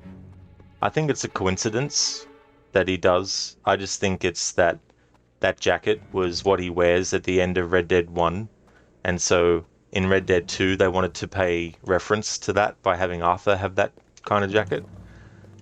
But the other thing is, that kind of jacket is not something that I imagine is an exclusive item in the Wild West at that time that only one person would ever have. So I would say it's more coincidence.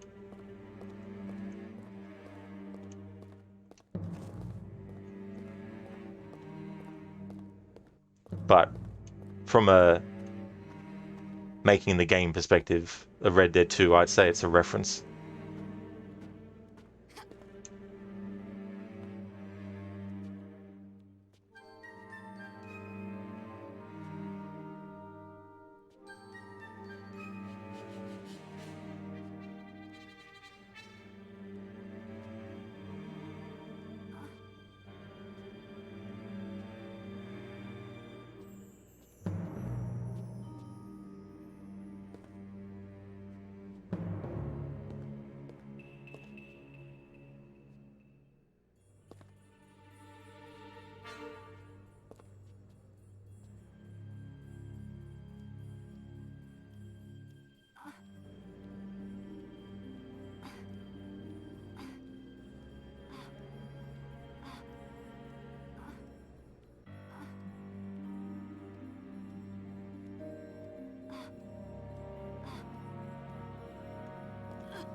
Drake, that is absolutely no trouble at all. For sure, dude. Definitely always enjoy talking about games that are really cool, and the different things with the story and the characters, and what things they decide to do and why, and theories and stuff like that.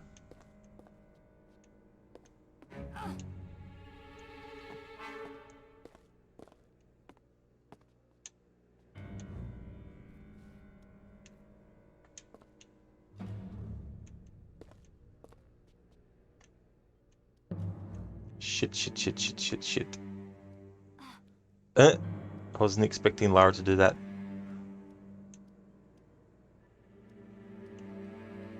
That was lucky. Alright, let's actually save it.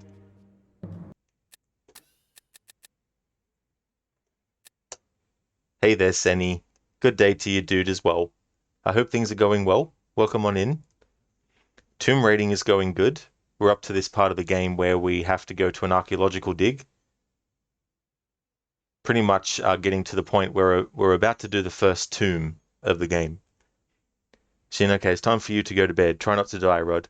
I'll try not to, Shin, that's for sure. Thank you so much for being here. I hope you have a good one, and I hope you feel better soon. I hope things work out as well with your carpal tunnel and that gets resolved and everything.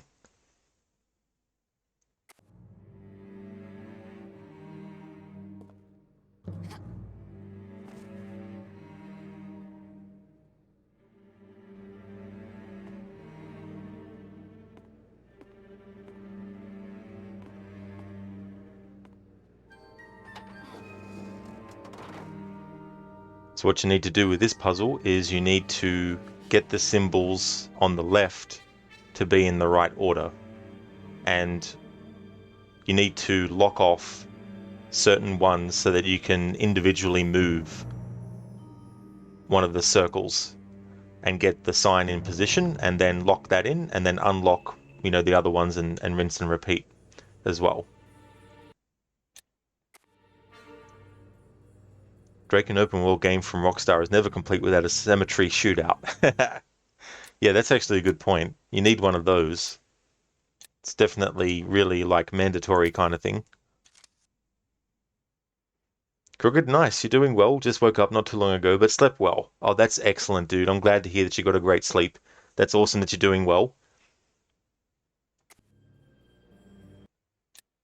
Oops, wrong button.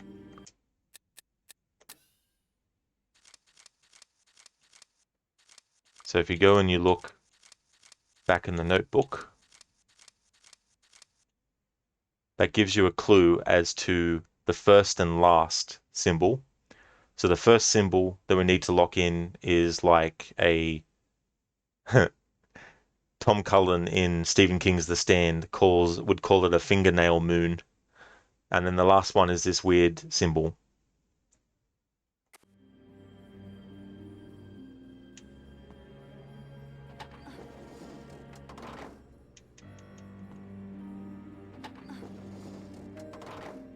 Alright, so we've locked in the first one.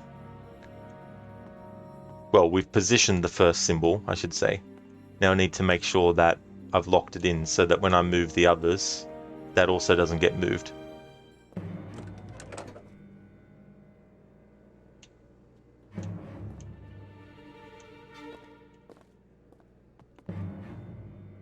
Drake, anyway, you have to head out and get your cat to the vet for a checkup. I hate you all, and I'll see you all real soon. Thanks for bringing the hate, Drake. I really appreciate it. But that's no trouble at all, and I hope everything goes well with the kitty to the vet. Thank you so much for being here, dude. It's good to talk to you, so you have a good one.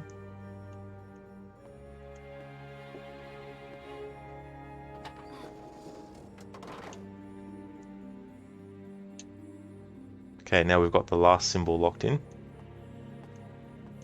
Or positioned.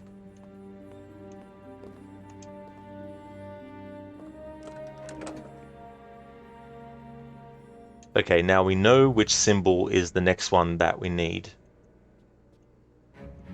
Well, we have two options as to which one the next one is.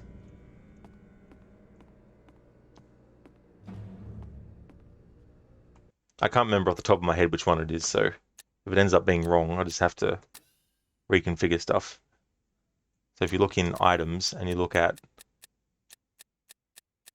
these symbols, so the second, well, it even tells you, okay, there we go. So this is the first one that we need to put in, and then this is the second one.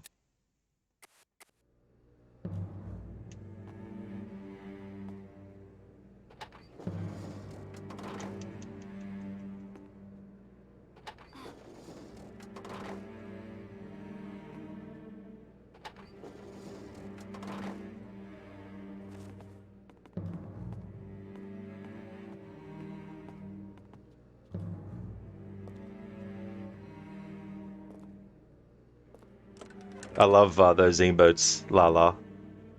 Really cool, the running one. I just wish it was a bit...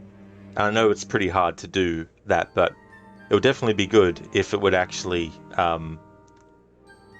be a bit closer up.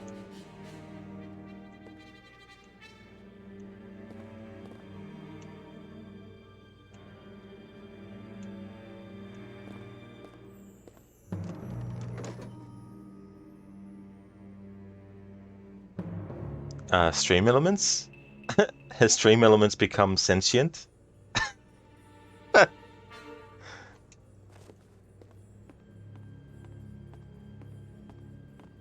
Kingslayer, thank you so much for the follow.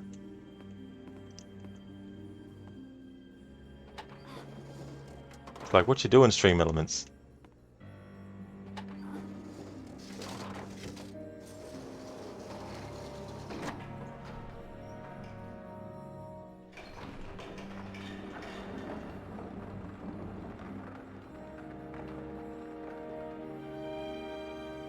Yeah, that's what I was thinking too, as well.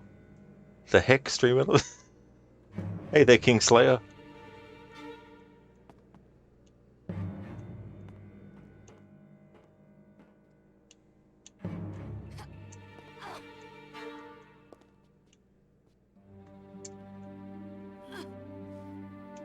That AI is insane. Yeah, seemingly so. That's the first time I've ever seen that happen.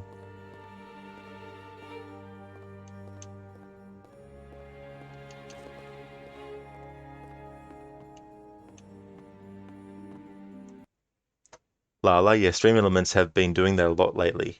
Yeah, that's just really, really strange. That's the first time I've come across that. Unless someone has logged into Stream Elements and is able to do that. It's going really well, Kingslayer. Things are going great. How about yourself? Stan, it's taking over Skynet. We all thought it was called Skynet, but it turns out it was actually Stream Elements. Kroger, we watched Matrix 2 yesterday, and supposedly this is how the rise of AI started. The Matrix 2, yeah, the Matrix Reloaded, isn't it? I think is the name of it. Yeah, I haven't seen the other Matrix movies for a long time. Stan, you blame Crooked? Nah, it wasn't Crooked. It was Dutch. It's all part of his plan. You're pretty good, Kingslayer. You just had breakfast? Oh, cool. That's awesome. I hope you enjoyed your breakfast. So I think we'll be getting different music in the next part. So for this next part, I won't be talking over the music, and I won't do anything to make sound effects happen by moving Lara and that stuff. So for this next part with the music, I'm just going to go off mic and just have Lara stand there while the music plays until it starts to loop.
All right, sorry about the extended wait.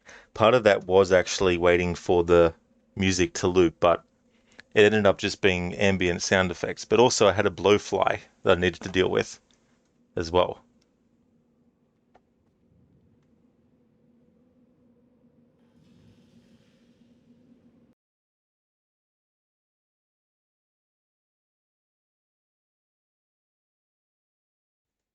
Crooked indeed, yeah. The action scenes are still really cool. The writing can be a bit cheesy sometimes, though. Pardon me. I thought the first one was better in that regard. Yeah. Yeah, the thing about the first Matrix movie is I think it was lightning in a bottle. It's like movies such as Back to the Future, where the first one does so well and is so good that they do sequels to it, but they don't quite reach the same kind of level that the first one did. They can still be good movies in their own rights, but as far as the original goes, the original can stand tall. Hey Donna, welcome on in. I hope things are going well.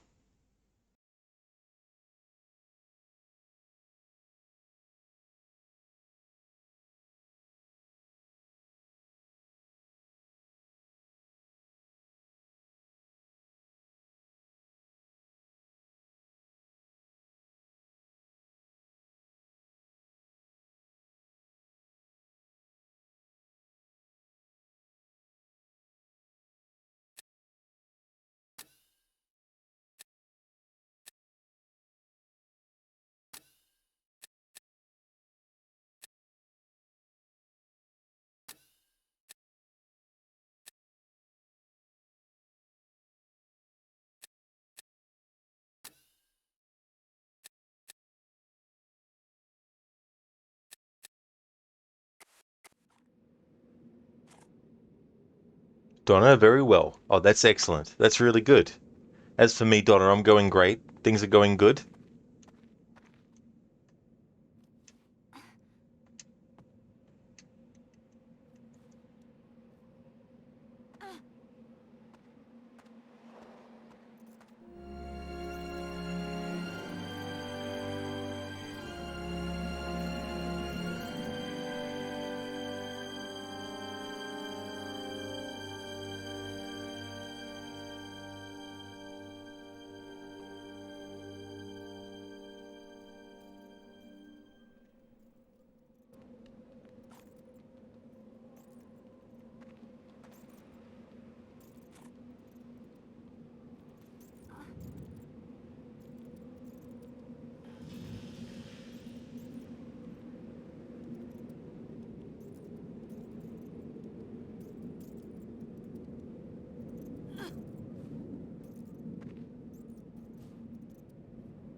Oh, Crooked, the videos of the parkour patch that some fans had done for Mirage. Like, holy shit.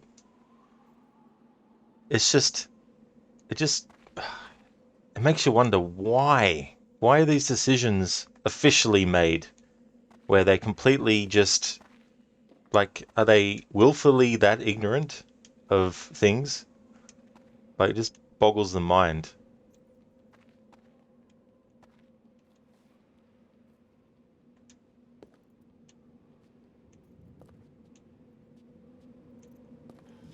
But that kind of thing, it really points out that they really just don't want to do what's necessary to improve things. at a rate or at a point that is just really a major advancement. You know, they just want to, I don't know, maybe they were worried that it would overshadow Valhalla or so. I don't know. Who knows what they're thinking, but I think it's ridiculous that something that mods can do in 2 weeks officially doesn't get done.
Yes, Dan. Yeah. Yes, the modders for Mirage made it so that the distance that you can do a back eject and a side eject is further, which obviously means that you can have a lot more fluidity of movement when you're jumping from one building to the next, or you want to get to something.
Oh, you did, Stan? Oh, cool. Yeah.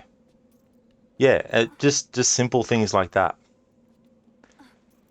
where it's like, why reduce the distance that someone can be away from an edge to their side or behind them before you allow the player to actually do a back eject or a side eject? I don't understand the logic of shortening the distance on purpose.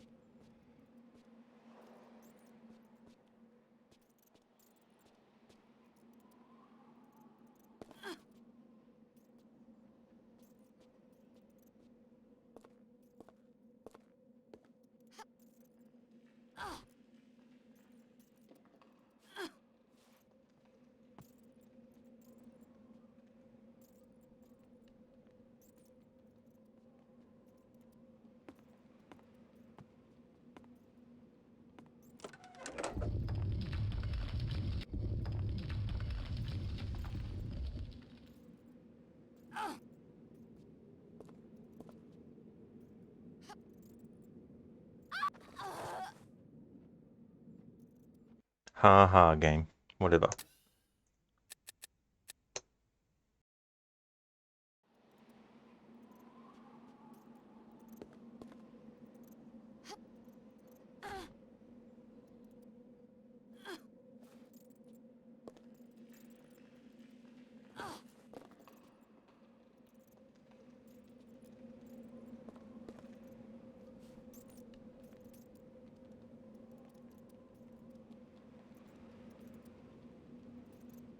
Exactly, Stan. Yeah. It shouldn't be something that is a mod. It should have been something built in by the actual devs themselves.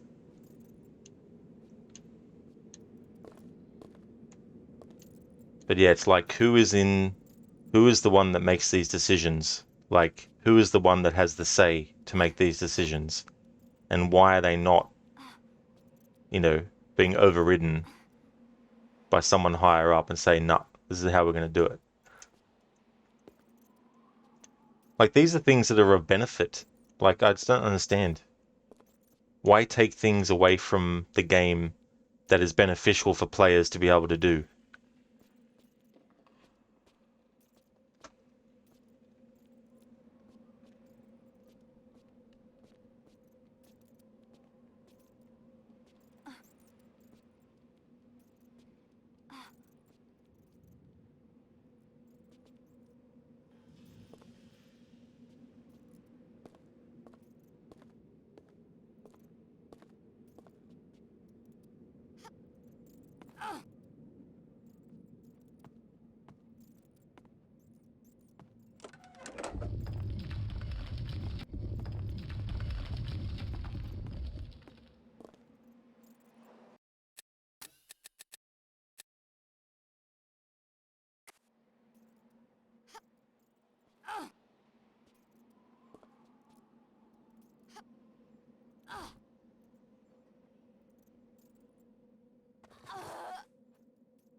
Lala. Oh, look, there's Joey. That's the name of this skeleton with the sword and shield. Nice. Shit. Whoops. Come on, Joey. Be reasonable. Come on, Lara, climb up. Don't need you swinging your legs.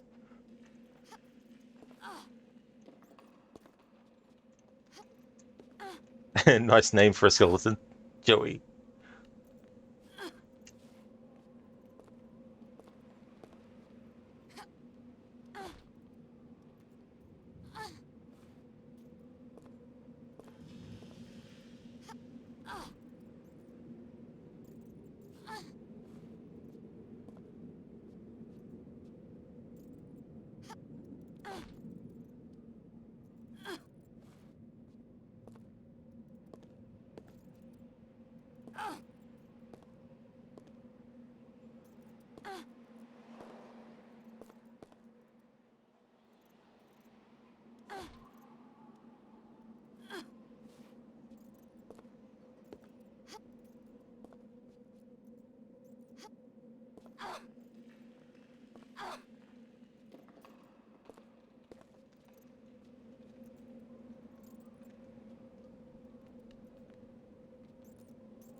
Jeez, I don't know. I don't know what's wrong with me today in this game. Why am I going back this way for? No, like, yeah, he's just bored because he barely gets any company. Exactly, he's been down there for thousands of years, and whenever someone comes along, he just wants to have some playtime with them, but they're just like, no, get away from me.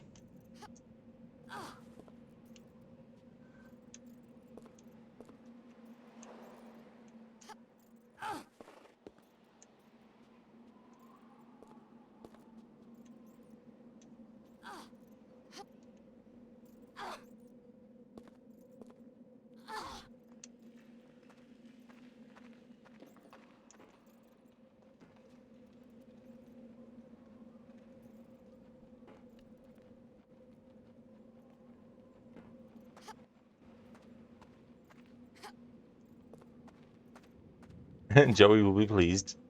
He's like, finally. Actually, I think I was going the right way. Got everything topsy-turvy.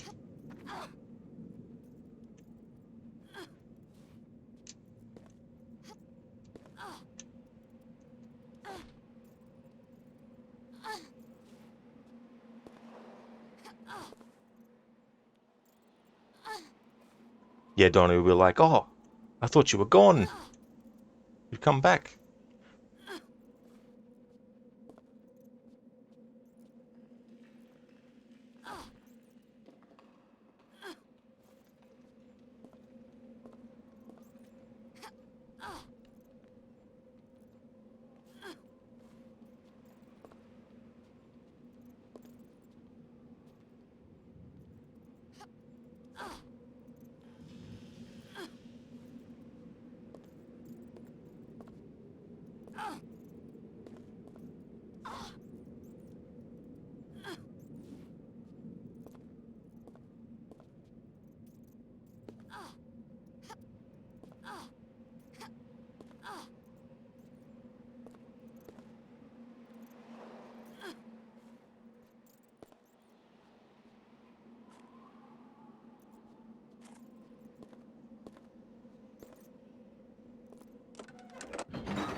There we go. That's what I was supposed to do, and where I was supposed to go. Been a while since I saved it, so I better actually do that, just in case I die.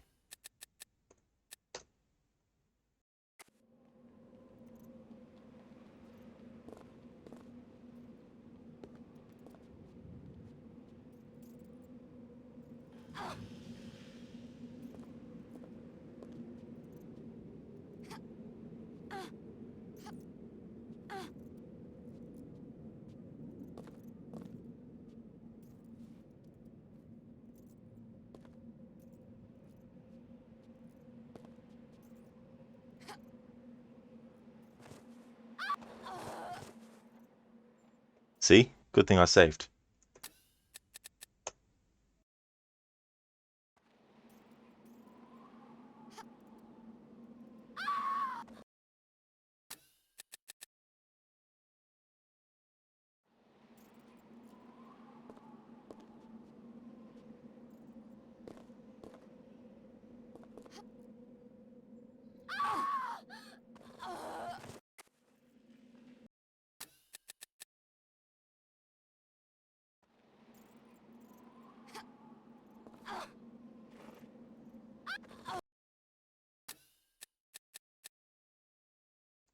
Joey's like, again, you're back. Alright. Have to do it the slow way.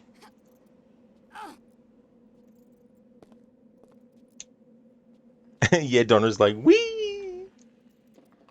This ride's fun. Let's do it again.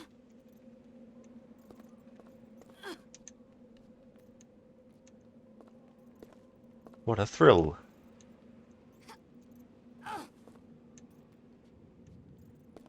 Maybe they have made this, but I'm surprised there's no Tomb Raider the ride. Oh, come on. It's getting ridiculous.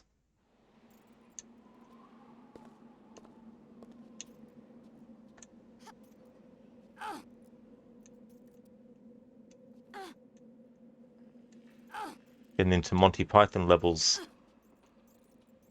territory.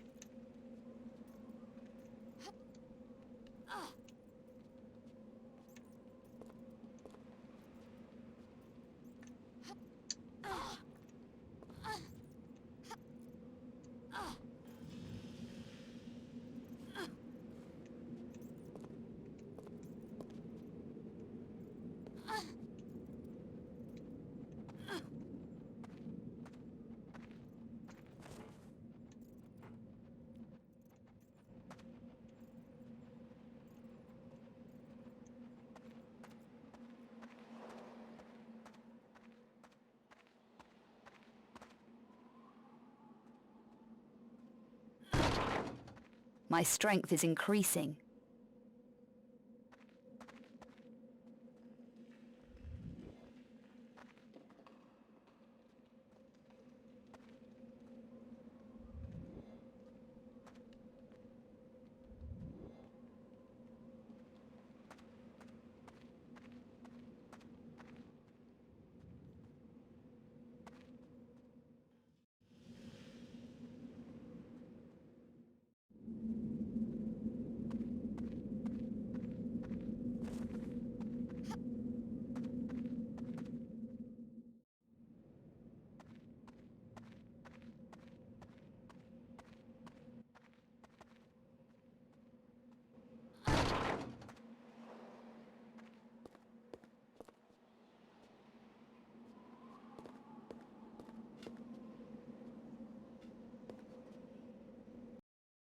Yeah, Lala's like, bye, Joey. Until next time. Or until someone else falls down there or goes down there.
Lara's updated the notebook.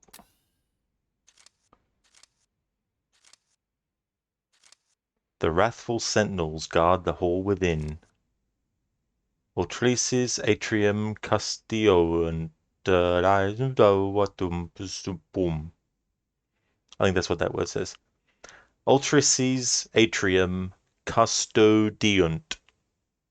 There we go. The wrathful sentinels guard the hall within.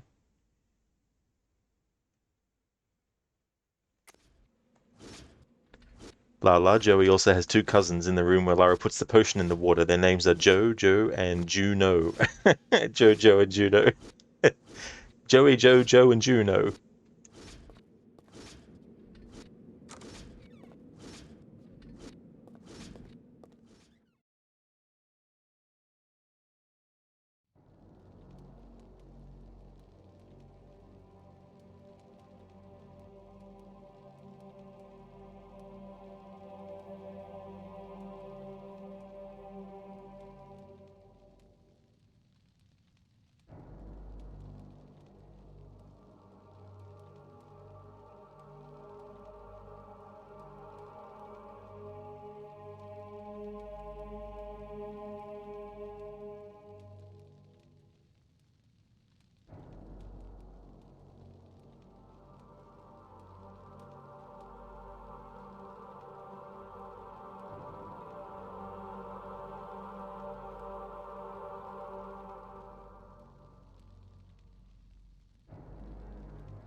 Alright, I think the music is well and truly looped on itself now.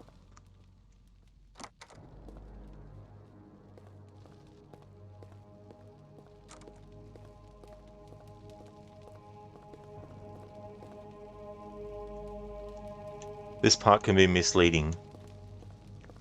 Above these doors you have certain symbols, and then on the ground in the center you have certain pressure pads with each of those symbols on it. You would think that all you need to do is look at the door you want to open and then go right. If I want to open this door that has that symbol on it, then all I need to do is just step on the corresponding symbol on the plate,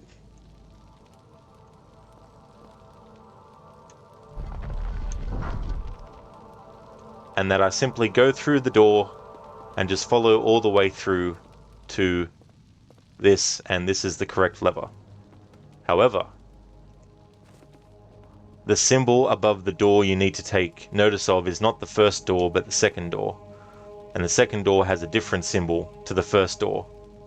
So this means this will be the wrong way to go to get to where I need to. However, I'm going to actually go the wrong way on purpose because it leads to an area where I want to get some goodies.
Alright, so this leads us back to this room again.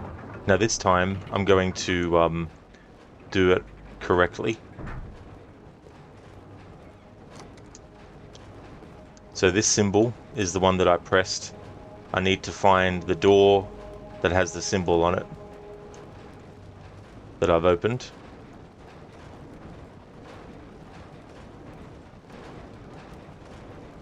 But I need to take note of where the symbol is on the second door, and it's the one in the middle instead. So yeah, only pay attention to what the symbol is at the top of the second door, matching what you've pressed on the pad.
Lala, you love this cutscene? Oh yeah. It's interesting the different rooms that you can go to in this tomb with the different seasons represented.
The way Lara fell down at that last part looked like someone who's jumping to go down a slide. Lala, it's pretty cool but challenging. Well, you actually played this one 3 times. It really is challenging, these particular rooms, and where you have to jump to and stuff like that. I remember the first time I played this game, the one that I had the most trouble with, I think, was the one with all the flames below, and you had the ledges that you had to jump to.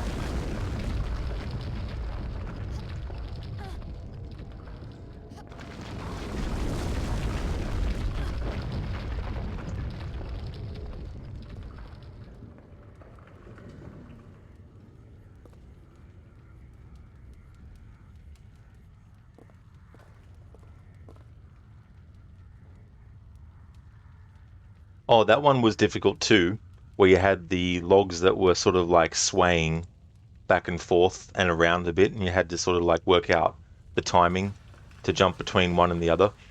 But the other one was where like you have all the bits of lava on the ground, and you have these little platforms that you had to jump to that were sort of like hexagon shaped, I think they were.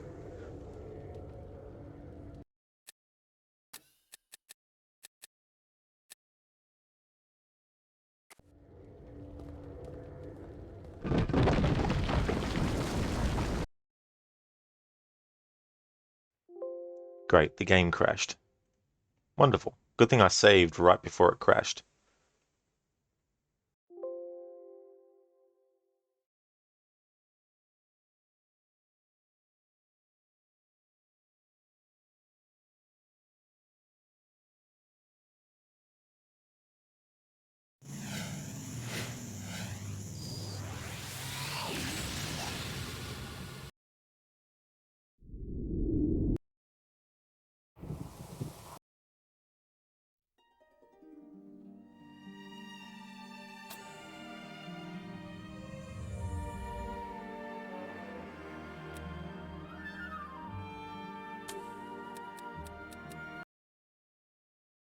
Yeah, Lala, that's the one. Yeah, the fire and volcano room.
Hey, Mr. Goatee. Just remember what old Jack Burton does when the earth quakes and the poison arrows fall from the sky and the pillars of heaven shake. Thanks for redeeming that quote from my favorite movie, Big Trouble in Little China. Thank you so much, Mr. Goatee. How's it going, dude? I love that movie. So good. Who? Jack Burton. Me. Blah, blah. Another cool cutscene. It sure is. It's also a pretty hot cutscene as well, seeing all that happen. All the fire and everything.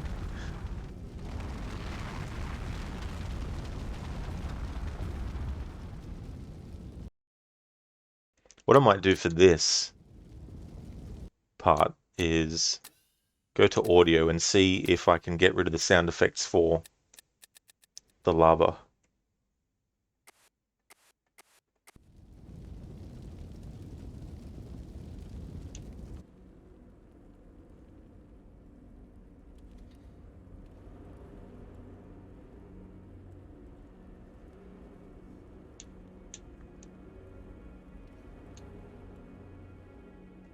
Yeah, so that's actual music. Alright, so I'm going to reload that save I made inside the Sanctuary of Flame. Mr. Goethe, that movie would have done better if not for the confusing marketing. That's true. Yeah. Yeah, it's interesting. It's one of those movies that when it was released theatrically, it didn't do too well. But when it came out on VHS, and by extension, as it came out on DVD, it built more and more of a fan base around it as well. And John Carpenter, who directed Big Trouble in Little China, as well as a lot of horror classics like Halloween, the original, as well as The Fog, the original, as well as Escape from New York, Escape from LA, and so many other ones. It seems to be a running theme that he makes a movie, it comes out, it doesn't do too well on release, but then years later, it gets a big following. Mr. Goethe, how come we don't get medieval movies anymore, sadly? Not too sure, actually, Mr. Goethe. Lala, you think you had more problems with the previous room now that you think of it? Oh, then, yeah, and the other one. Yeah, then this one with all the fire and stuff. Yeah, I think all of these rooms that you go through in this part are very challenging, but it's cool the design of them, how they thought them up. Hey there, Chris. Hello there, how's it going? So I'll reload the save and I'll stop and listen to the music.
Alright, so I think I've covered enough of that music slash ambience kind of stuff.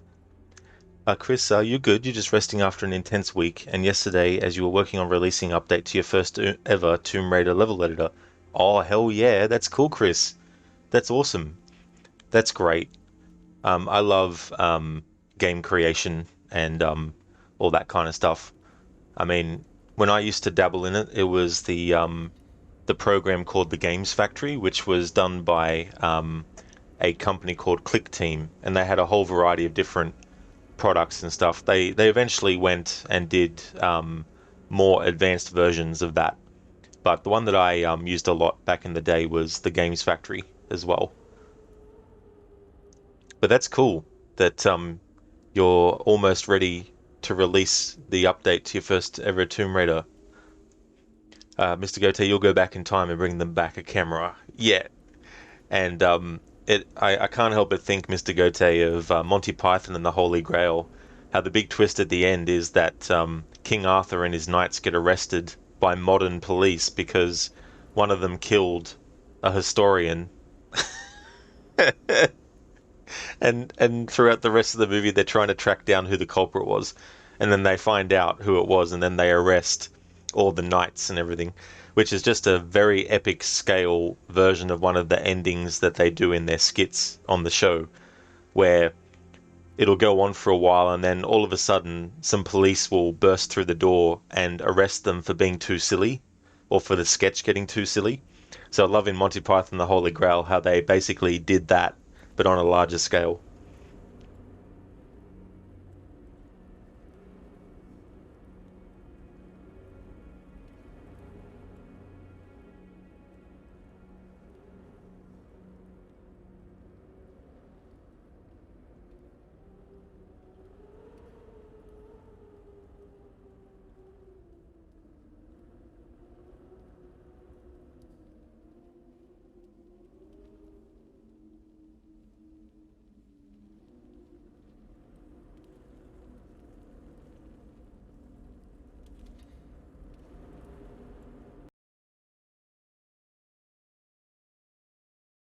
Need to put back the sound effects.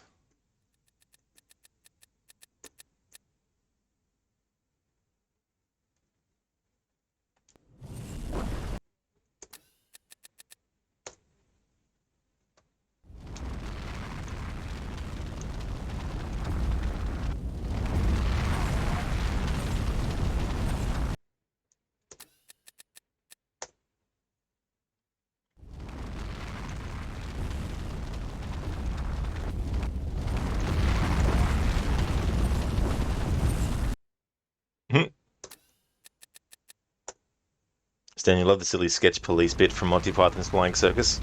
I do too as well. It's really, really cool. God bless Graham Chapman. May he rest in peace. The way he enters the scene saying, "Stop it! This is silly." Yeah.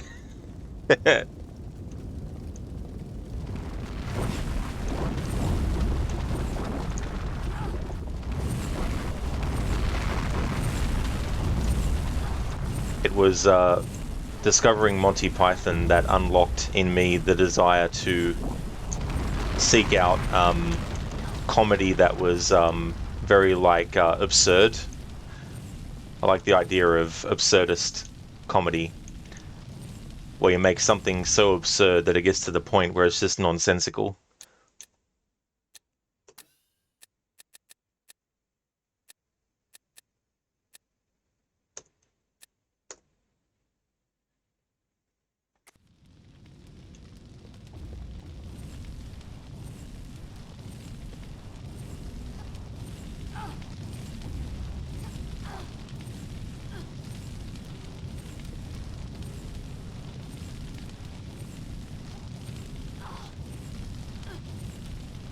And the obnoxious repetition comes to a point that it is so funny.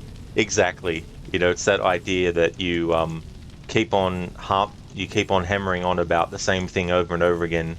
It's like when you take a single word and you repeat that same word very quickly over and over and over and over and over and over and over and over and over and over and over and over and over and over and over and then it starts to sound like a very weird word. It's doing something similar, except it's not with just one word being repeated all over again.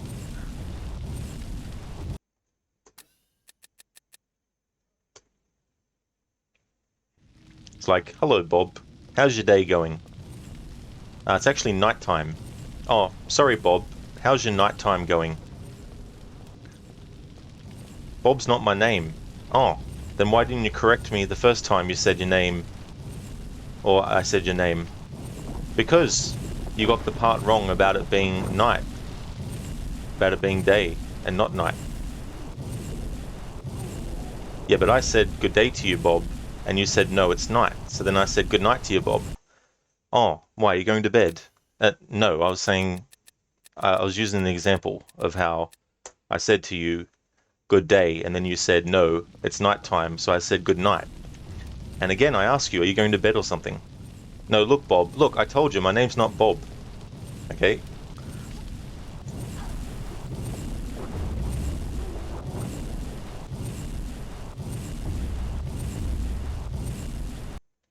Lala, look at all that hot, gooey nacho cheese and poor Lara with no Doritos. It's like, come on, Lara, what are you doing? Where's your Doritos?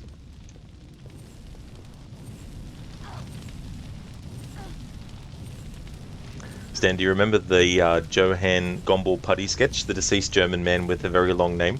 No, I can't remember that one.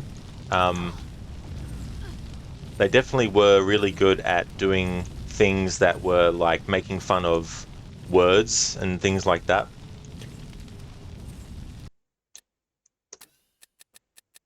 Or the structure of language and things. Like where you have the sketch where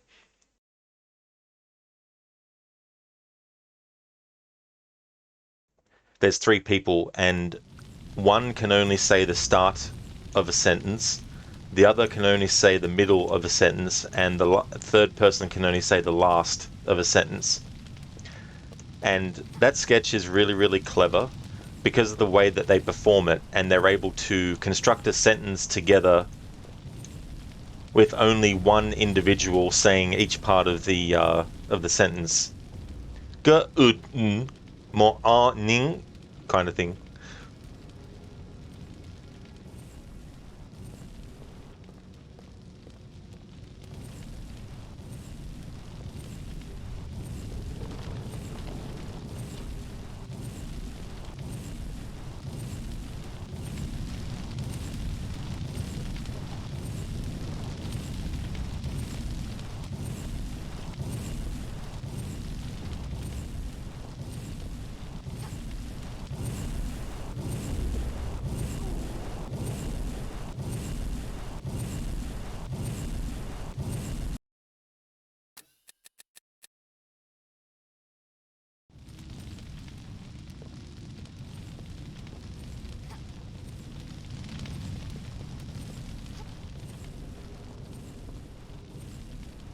Chris, the way that block just yeeted itself into the ceiling.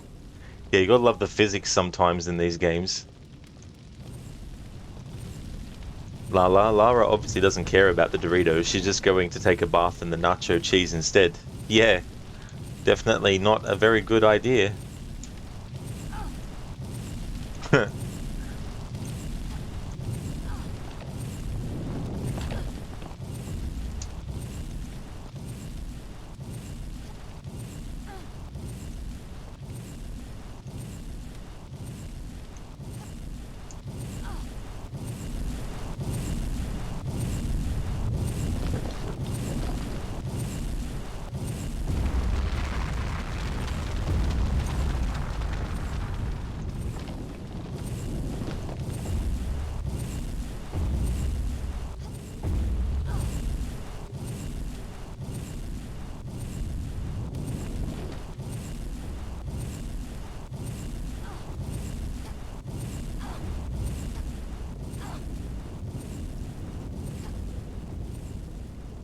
And there we go, got through.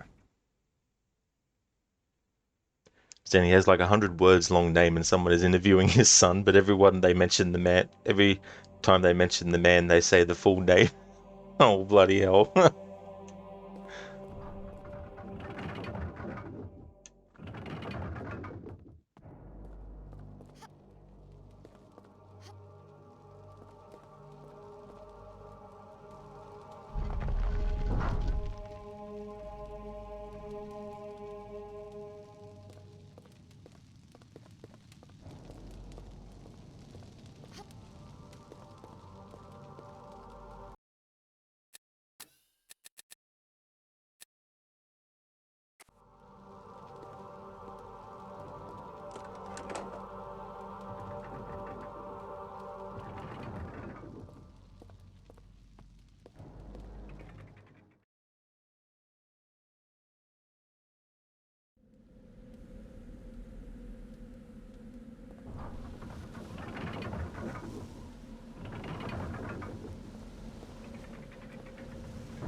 Stan, there was an interview with some of the Pythons about the Holy Grail, and they all say it was so miserable to shoot and produce it was torture. They planned a different ending, but due to bureaucratic difficulties and technical issues, they had to make it look like Arthur and his knights were a group of people with mental diseases who were dressed as knights and accidentally killed someone. Yeah, that's the interesting thing, right? Like, sometimes the end result ends up being as good as it does because of the issues that happened in the actual production that caused them to have to try and change what they were doing. And what they change it into ends up being one of the things that makes it really popular and actually is the biggest strength or one of the big strengths of it as well. Lala, you really hated that room. I don't blame you at all. It's very tricky too to get your timing of these jumps because the ledges are swaying the way that they are as well and changing distances and things. It was Donna, yeah, the result was really, really good. That's for sure with that movie as well. It's like with Jaws in how the shark didn't work properly. It made them actually think outside the box of what to do. And that's good. It can actually lead to better sort of like ideas happening. You saw that movie by yourself the first time. You had no idea what Monty Python was or the whole genre. You were not ready for that ending. Yeah, I don't blame you, Donna, for being like that with that ending. It's just completely unexpected. I hadn't seen any of their skits or anything before seeing that movie, so I didn't know about how they would often end some of their sketches with the police arresting the people in the sketch because it was getting too silly, you know. And so I had no idea that potentially that could be what they were going to do in the movie. But I think it's a really, really cool ending that they came up with to do that kind of stuff. Exactly, Stan. The result turned out so good. La la, plus the wind was of no assistance, just added to the stress and the challenge. 100% true. That definitely doesn't help with this part.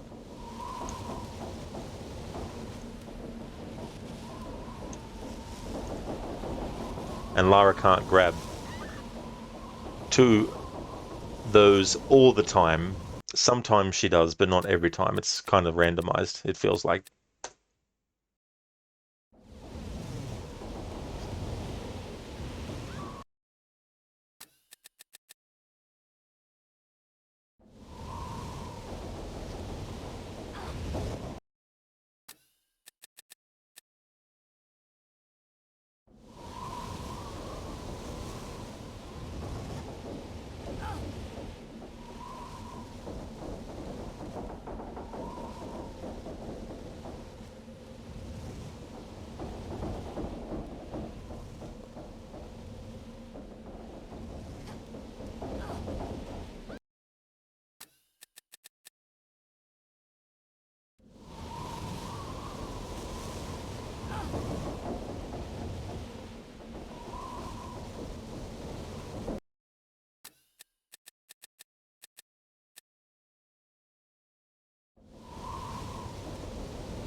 Stan, they say The Life of Brian was made with love. They rented a villa in Barbados Islands to write it. Many rock stars came to visit them. They were very cheery.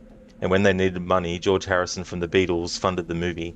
When Pythons asked him why he was doing it, he says, "I want to see the movie." That is one of the best reasons to fund a movie. You want to see it. Nice and simple. Yeah, Life of Brian is one of those movies that I think even in today can be very controversial.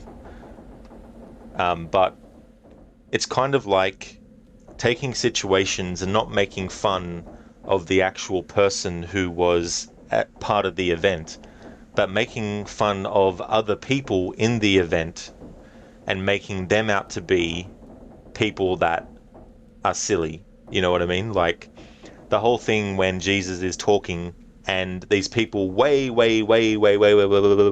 the back are sort of talking about what's he saying, and can't make out quite what, it's the funny thing is it's the distance that they are away from him speaking that they look at and they make the comedy about, so it's not about the fact that he's Jesus that they're making fun of.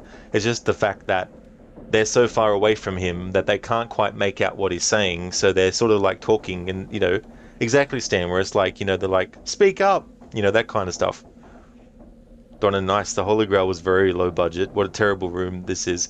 Oh yeah, Donna, this room with the swaying logs and trying to get the timing right. And as you could see, like there were moments where Lara would grab on and pull herself up on those things, but other times where she would just let go or not even grab at all and fall. Stan, yeah, apparently Scottish something Bureau didn't let them use any of the castles for Holy Grail, so they had to rent a privately owned castle and shoot scenes from different angles. Camelot. Camelot. Camelot. It's only a model. Shh.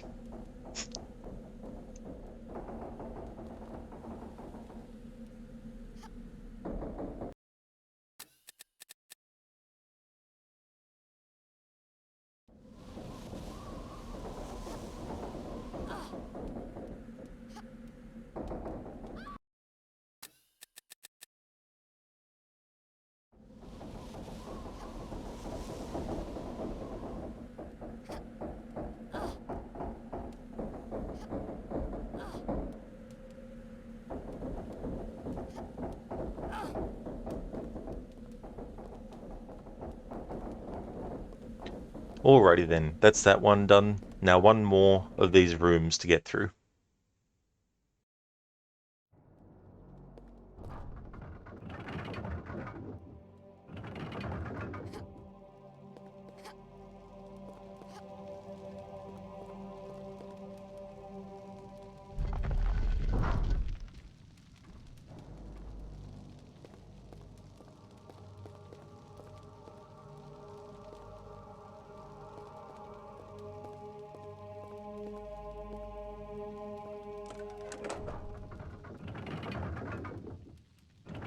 Stan, you can understand how it would be miserable. Think of this, armor's made from wool, it's constantly raining, damp and cold, everywhere is muddy.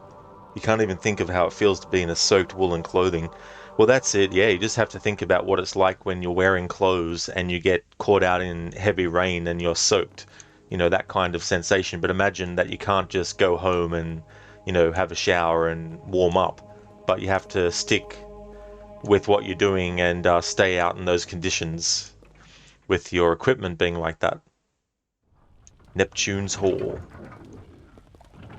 And of course I didn't make a save before entering this area. Yeah, of course Lara would still be able to get hit by that.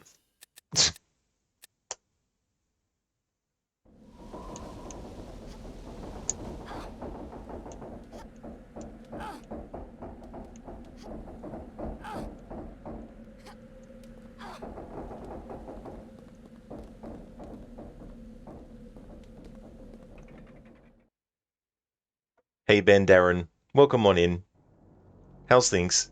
Indeed, we're back raiding tombs again. In an actual tomb in this game. This is the first actual tomb that Lara goes to in the game. It's quite a few levels in. We just got done doing 3 rooms. There's just one more left now, which is this Neptune Halls one.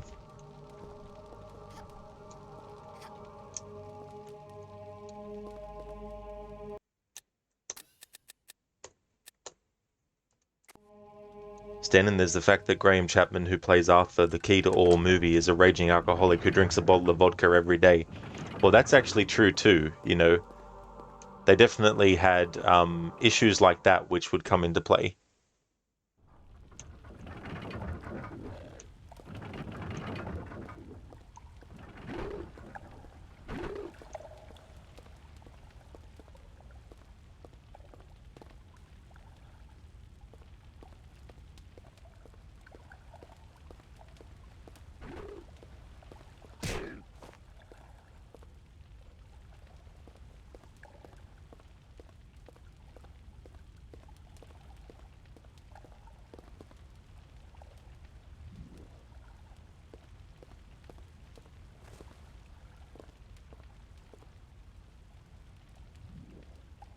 Mr. Goethe, how many tombs does Lara actually raid, though?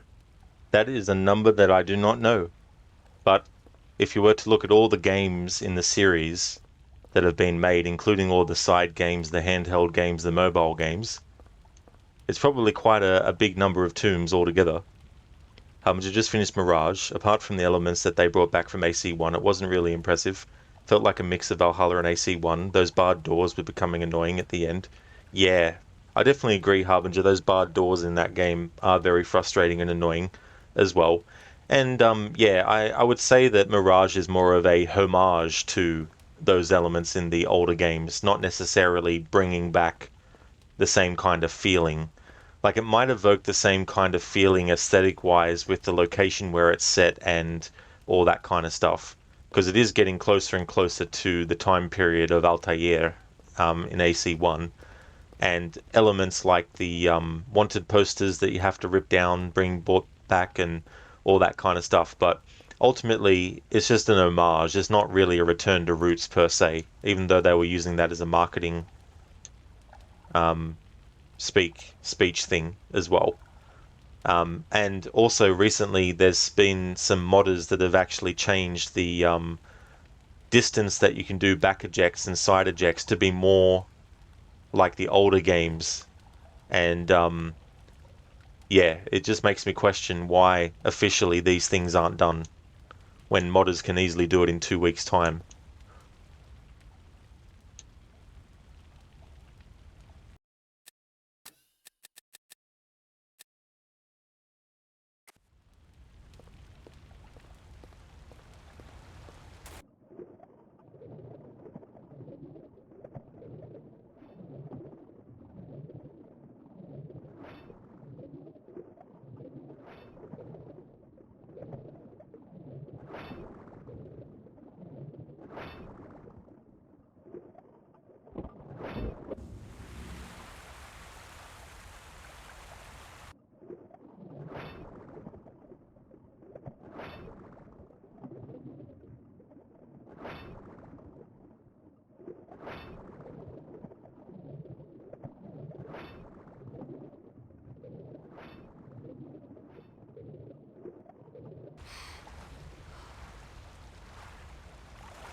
Lala, how many tombs would a tomb raid a tomb? How many tombs would a tombs of a tomb could raid tombs, lol?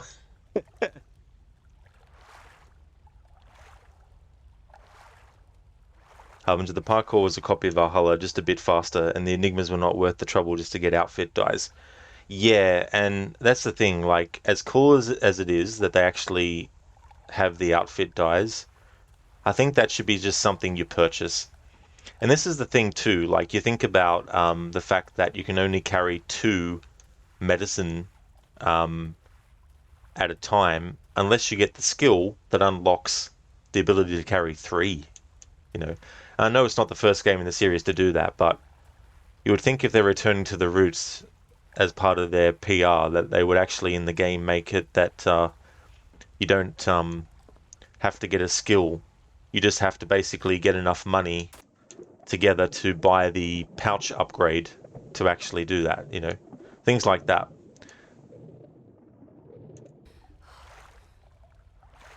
But yeah, what the modders were able to do with the same game engine with Valhalla and increase the distance that you can do back ejects and side ejects makes the excuse that it's based on that the game engine doesn't allow for that kind of stuff is bullshit.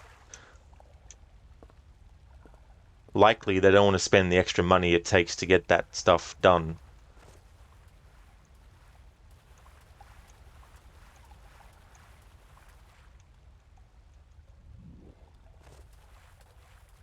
But it's not anything against the team who worked on Valhalla, because obviously they're not the ones that make these decisions. Whoever is the one who has the final say is the one that makes these decisions. La, it's a tongue twister. It well and truly is. Just like the original. How much wood could a woodchuck chuck if a woodchuck could chuck wood? Well, a woodchuck... Well, I fucked it up. How much wood would a woodchuck chuck if a woodchuck could chuck woodchuck wood? A woodchuck couldn't chuck any amount of wood because a woodchuck can't chuck wood, but if a woodchuck could chuck wood and a woodchuck would chuck wood, how much wood would a woodchuck chuck if a woodchuck could chuck wood?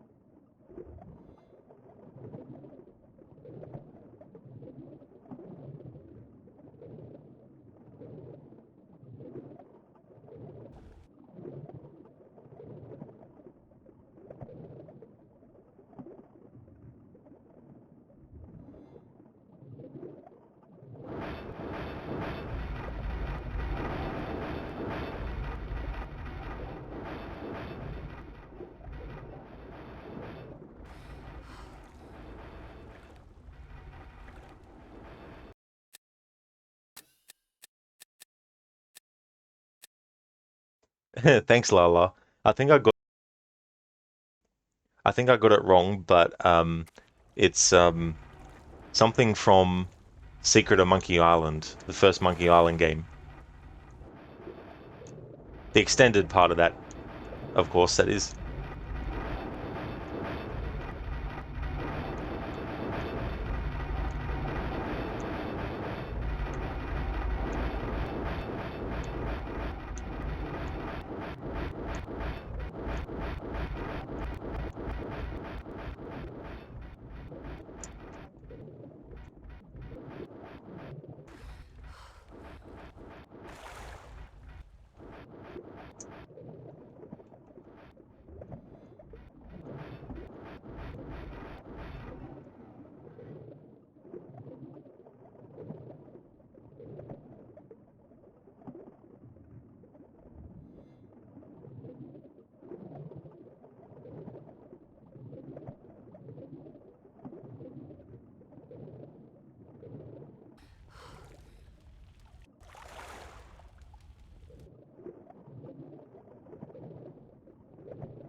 The reason I haven't used any health kits is because Lara will get her health back once we go back into the main hall.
Alright, so what was opened up there is basically down below.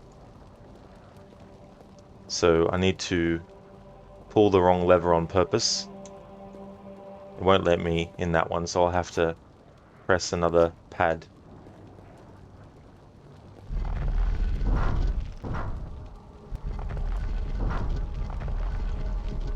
Earlier I did the wrong thing on purpose to get the items, and you don't have to, you know, you can actually wait until this point before you do that, but I thought I'd get that out of the way so I can just focus on getting to the next part where I need to go.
Hey there, Stepper. Welcome on in. Did I enjoy AC Mirage? So my second playthrough, I still enjoyed the game. It was good to be able to play through the game with the new knowledge that you get at the end of it. Don't want to talk about spoilers, especially because I'm not even playing an Assassin's Creed game at the moment. But given that new information, it made me more aware of certain things going through the story. So it was really good to have that new perspective on things, especially playing it again so close to the first playthrough that I did as well. I think that really helped a lot. I still feel like it's not an amazing Assassin's Creed game. I wasn't expecting it to be amazing, so it matched that expectation. Um, I do feel that there's some improvements that they do make with certain things that they had to use given the engine. However, modders have since been able to actually fix a lot of the issues with the parkour in terms of like back eject and side eject distance that you can do it from. And if they manage to also give the player the ability to do manual jumping again, then I think it's safe to say that if modders can do that and Ubisoft's unwilling to, then it makes me wonder why they're even bothering. But yeah, I liked the game, I liked the story. Given the fact that it's supposed to be a game for those who haven't played Valhalla yet, but also for those who have, there was a bit of a balance issue, I feel, with the story. And I also feel like certain things could have been introduced a little bit earlier on than they were, in a slightly stronger way, and all that kind of stuff. But overall, I would say it's a good game. But I do hope that in the future that with the new game engine that they do a better job as well.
I can't believe that October is almost finished.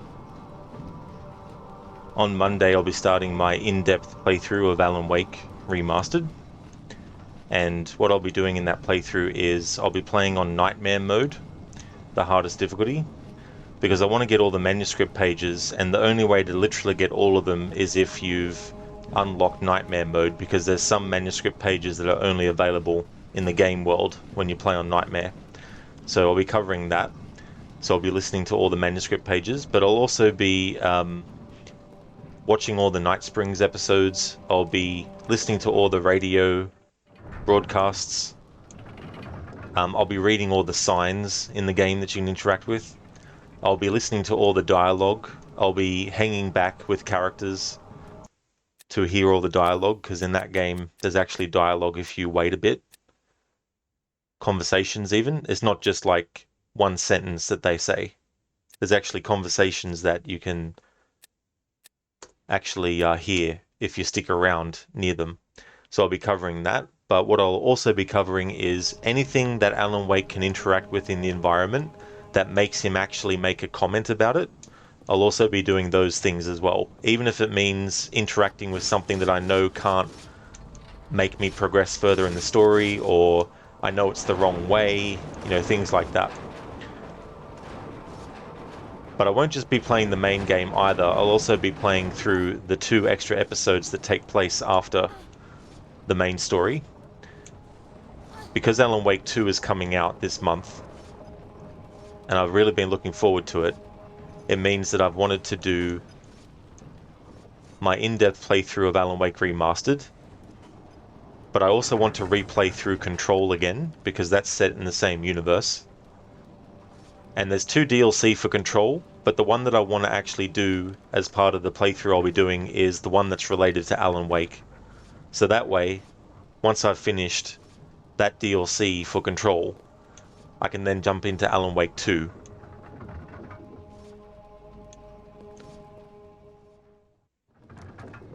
So that's going to round out the rest of October Horror Month. We'll be playing through Alan Wake Remastered, Control, and Alan Wake 2.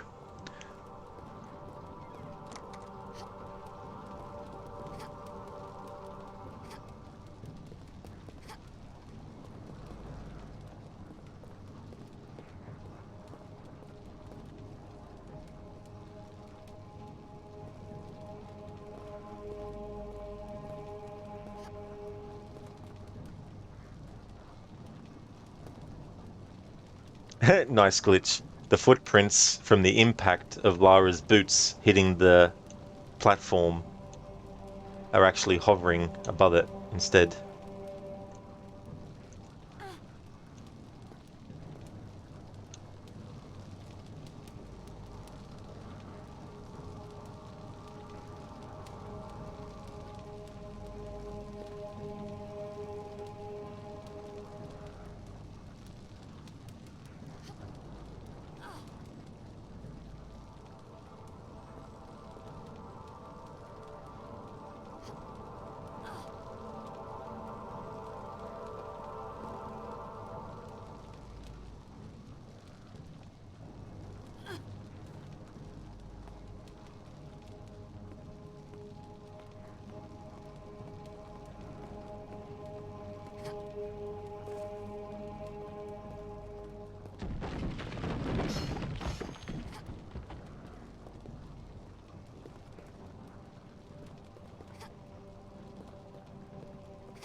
That's right, Lala. Yep, more of Joey's friends. The Skeleton Brigade with the swords and shields. They really took their duty to protect this place beyond life itself and carried it unto their death.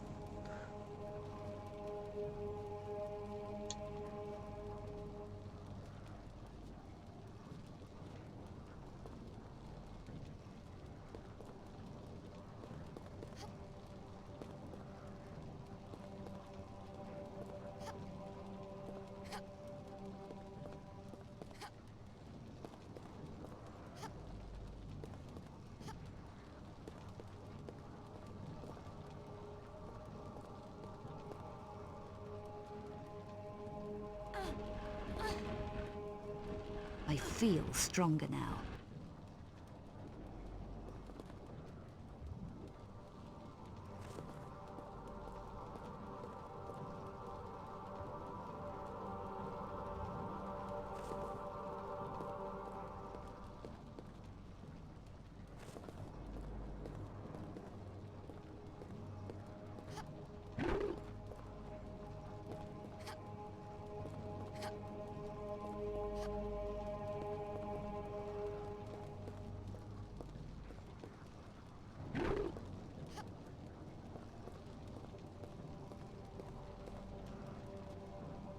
Kind of reminds me of Imhotep's priests in The Mummy Returns.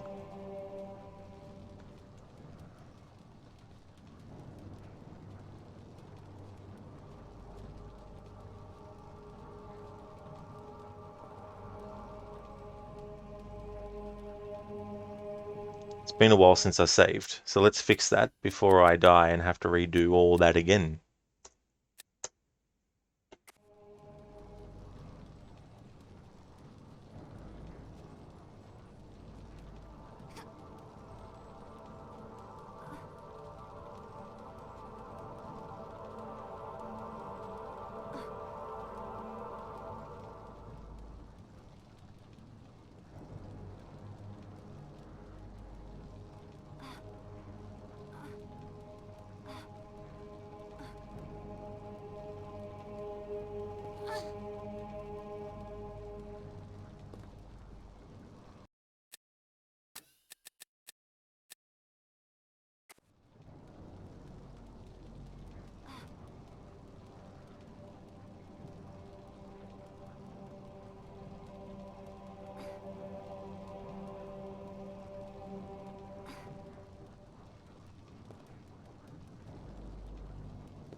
There we go.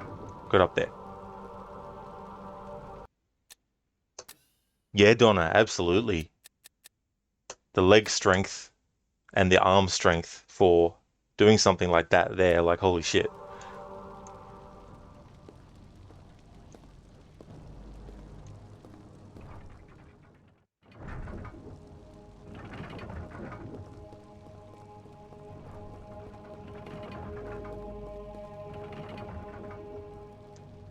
Alrighty then, so this boss fight is so fucking annoying.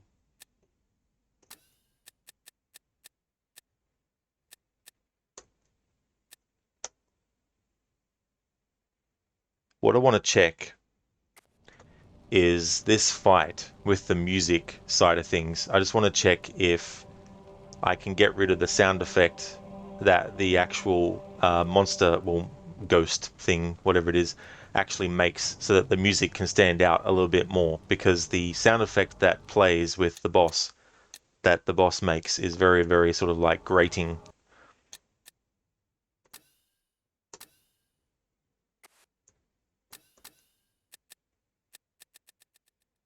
Just want to test it, because I do want to cover the music in this boss fight, to see how it goes.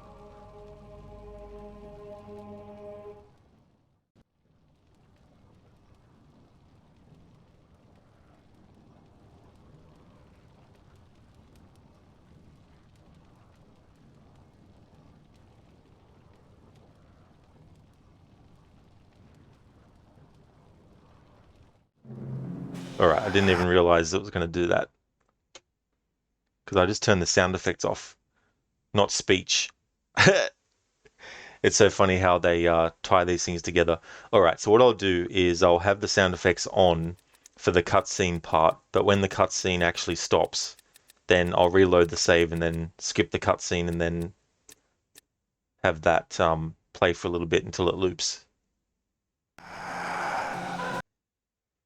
Because yeah, this is the screeching noise that you hear.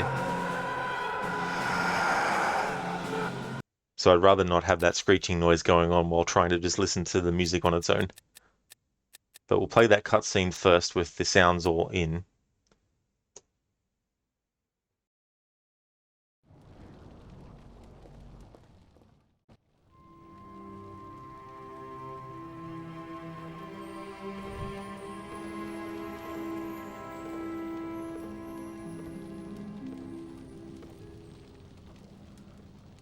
Ultra Vigilis Umbram, Ecce Veritas. Through the spirit of the Keeper, behold the truth.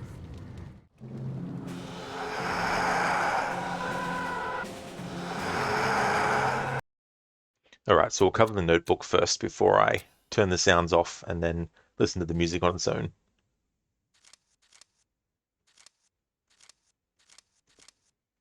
Ultra Vigilis Umbram Ecce Veritas. Through the spirit of the Keeper, behold the truth.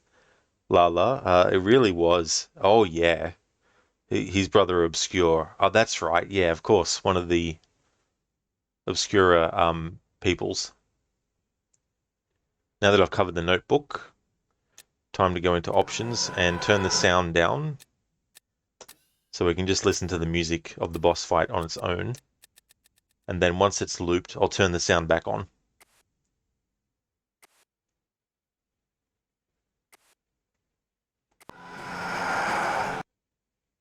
Okay, so it seems like his screeching goes on even if you do have the sound volume turned off. What if we turn the speech off?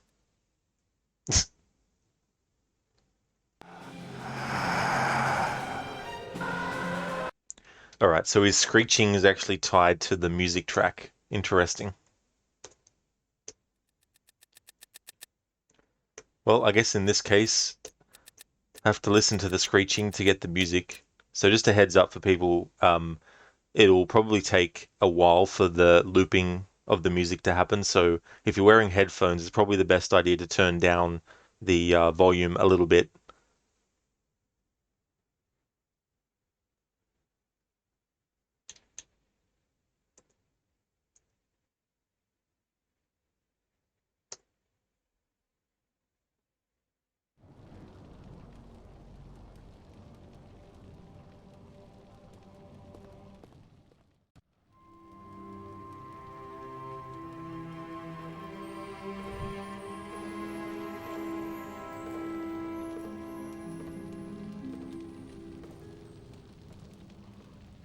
Ultra Vigilis.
Alright, the music is well and truly looped in and of itself now.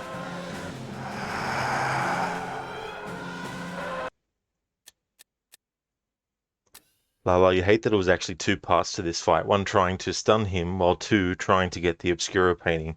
Absolutely, and I think there's a bit of inconsistency as to how many shots it takes, regardless of which weapon you use. Like, you might use the pistol, and it could take a certain amount of shots to stun him one time, but then more the next time. Same with like the shotgun and things like that. But yeah, it's just very, very annoying. And then you have to get to the friggin'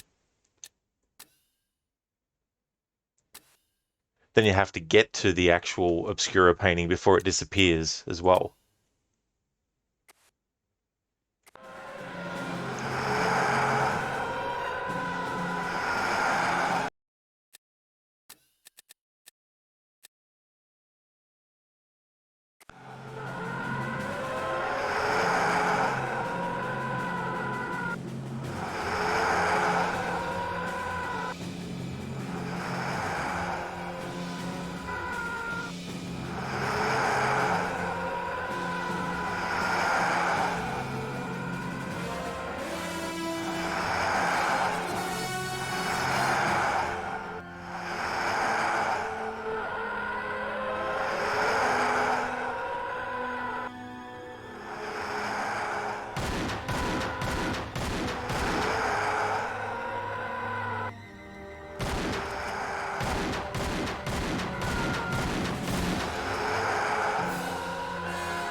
Then what also doesn't help is that the speed at which you can put your weapon away and stop Lara aiming at the enemy is delayed. So you'll press the button to put her weapon away, and in the meantime, after it's put away, she'll still be locked onto the enemy slightly for a few seconds.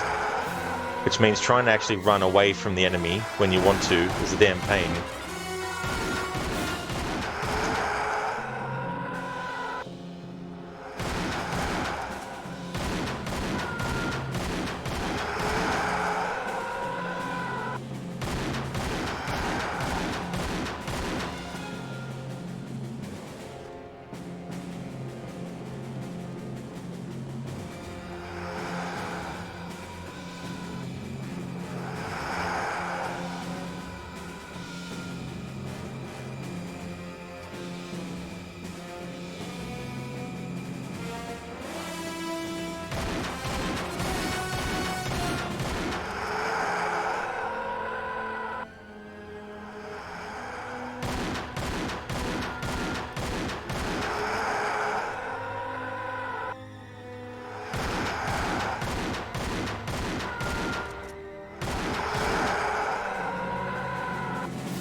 See the bullshit you got to work with? They should have had a friggin' bloody meter for the enemy's stamina or something, so you knew when it was stunned.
Fucking finally. Make a save. We're just about to get through this area and a cutscene will trigger. So I just want to catch up with chat first before triggering that cutscene.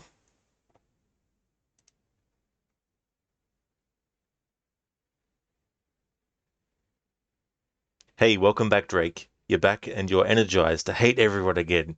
Well, I'm glad to hear that you've recharged your hate. Welcome back, dude. Lara agree. Lala agree. The combat system in game, no matter which weapon you choose, is pretty shitty because the aiming is horrible. That's true. Yeah, and Lara doesn't pull the guns out as quick as she did in the previous games either as well. There's a slight delay. Doing really well, Drake. Things are going good. Glad to get past that boss fight, though. It's very, very annoying. For those who might have just joined, with that boss, you have to stun it long enough so that you can get to the Obscura painting you need to get before it gets unstunned and makes the painting teleport to another statue. So that's what was taking so long, to get the damn thing to be stunned long enough to actually pick up the painting before it disappears.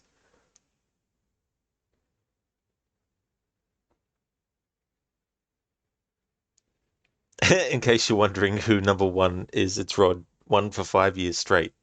That's it. Bringing the hate for 5 years straight.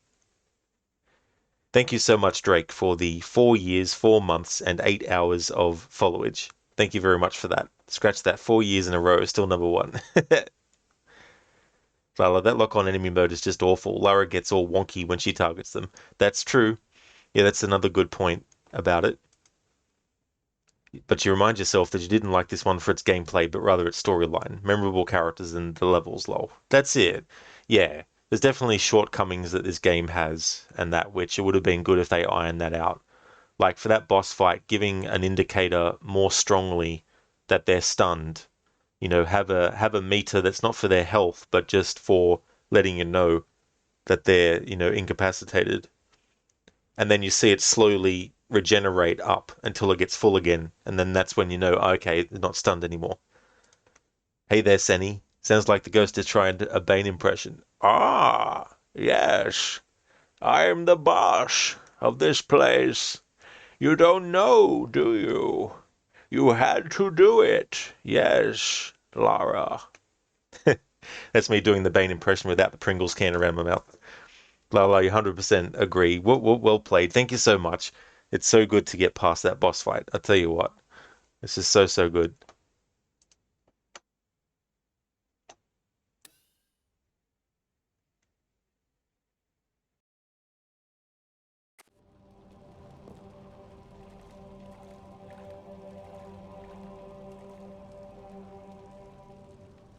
I think this will be a long cutscene as well, from memory. I think there's a lot to it. Drake wrote in a future playthrough of Red Dead 2, you're wondering if you would do a first-person run only. You can do high or low honor as long as it's on first person. Too easy, first try only. Yeah, I mean, I wouldn't mind doing that at one stage to play through the game like that, because it has been something that I've been thinking of, but maybe not in every single instance, because I think I've tested it and there's some parts of the game where it's just going to be headache inducing to actually do it. So if I was going to do it, it would probably only be for certain parts of the game. Maybe not on horseback and all that kind of stuff.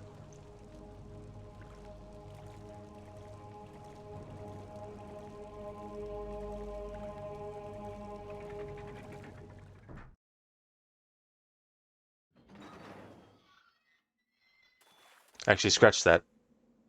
The cutscene I'm thinking of is not this part.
Alright, the music's looped.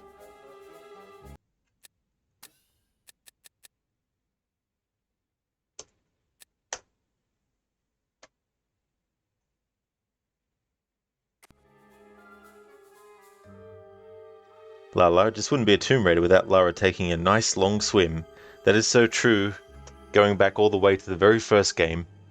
And it's interesting, in 1996 you had this game series debuting and having like the swimming underwater and through labyrinths and all that kind of stuff. And then you had Super Mario 64, which came out the same year as well. And in that one, being the first 3D Mario game, you go underwater in a lot of parts there as well, too. And I think both series did a great job at implementing their swimming for the first time, you know, in their respective franchises being in 3D and that kind of stuff. Different for Mario, of course, because there had already been a lot of games, but in Tomb Raider's case, from the very beginning, they were part of the 3D gaming era, so... But the way that they did the swimming was quite good, actually. So I think they did a great job with it. Drake, a normal person has 2 lungs. Lara has 7 lungs. That's it. Has 7 lungs, can breathe underwater for 20 minutes.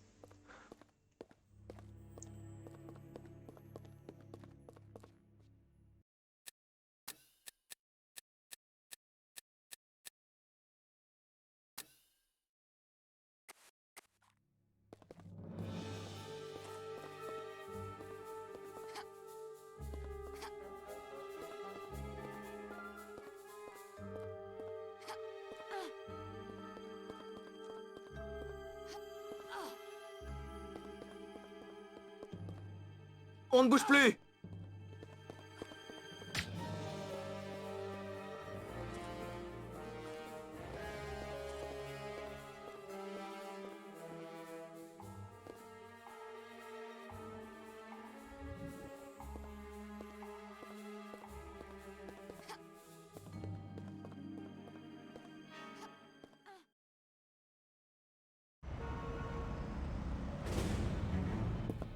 Take the rear door.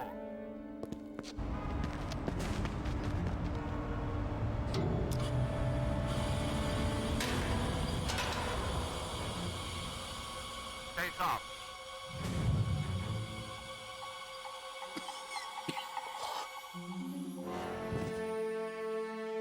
Swing to sector A9. Fan out and keep low. Okay, maintain radio silence.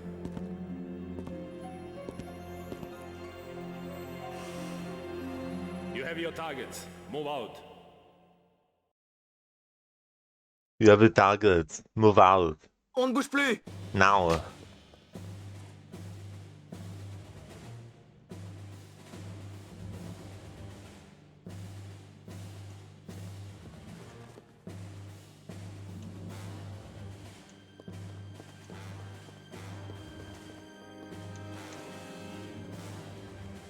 Senny reminds you how much longer Eivor can stay underwater than the other protagonists. Truly a Viking, lol. They were very, very generous with that, the amount of time he could. There was this diving athlete here who was sponsored by one of the big companies. Company sent her equipment as part of sponsorship. However, customs officers didn't give equipment to her because they demanded a hefty amount of customs fee. Gee. And I guess they had to cover it, not the sponsors. Lala, you like how the water in Tomb Raider games also changed with the times and became more and more realistic? The newer water is so beautiful and crystal clear, even the waves look more realistic. Well and truly, the advancements in video games with water effects has just, you know, been so insane, especially when you look at much older games even than the original Tomb Raider and how they had to let the player know that there was actually water visually.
Alright, the music's looped now. Yeah, Stan, that's it. You know, bureaucracy can be so stupid.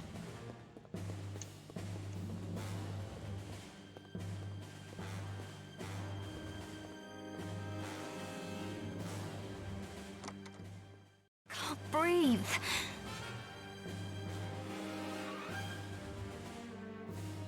Slyšel si to?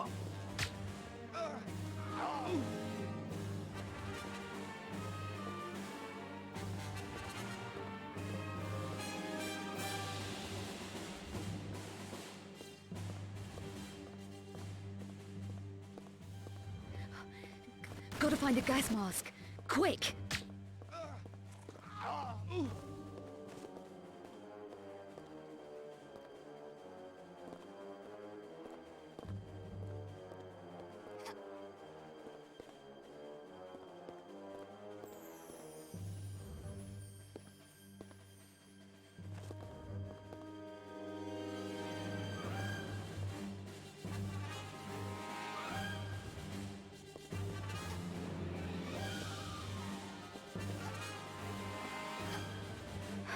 Must hold my breath till I find the respirator. Oh, that's something I didn't think of until now. Hear all Lara's dialogue before she runs out of oxygen because of this gas mask situation. So I'll let this play out.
There we go.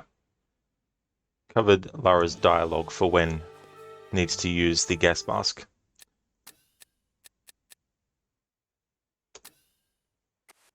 Yeah, Lala. As part of celebrating Tomb Raider 2013's 10th anniversary earlier this year, one of the playthroughs I did was to kill Lara in as many locations as possible, in all the different ways as possible, from the start of the game to the end.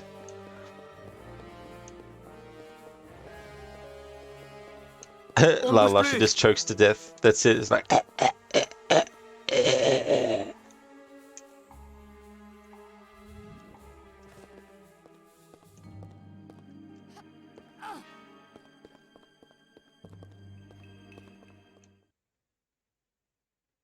Skip this cutscene.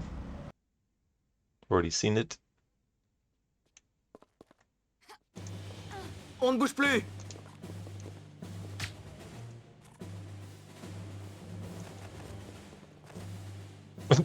Lara's like, get the fuck out of my way.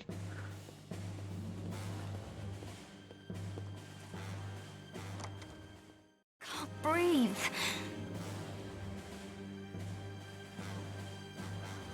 Slyšel si to?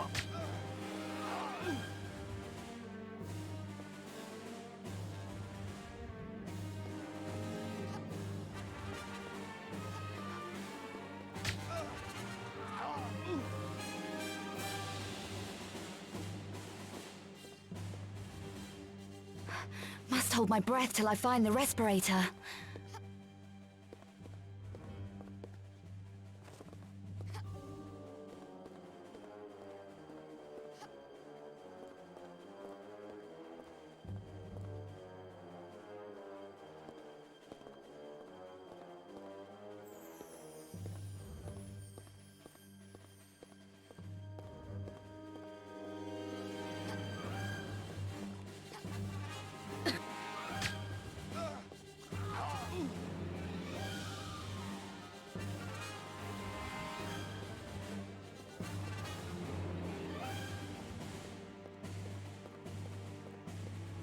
Slyšel si to?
Oh my fucking god, Rod. My head's not right today for this game.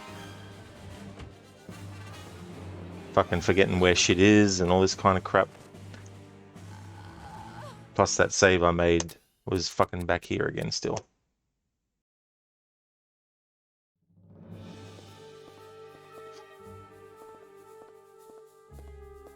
My gaming brain seemingly on a holiday.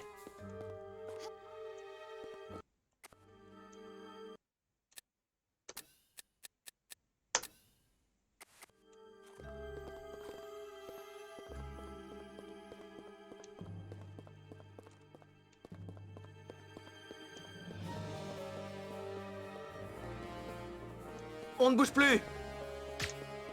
What's on display? Hey there, Rosie. Do you choose whether to kill or stun the guards? You can, yeah.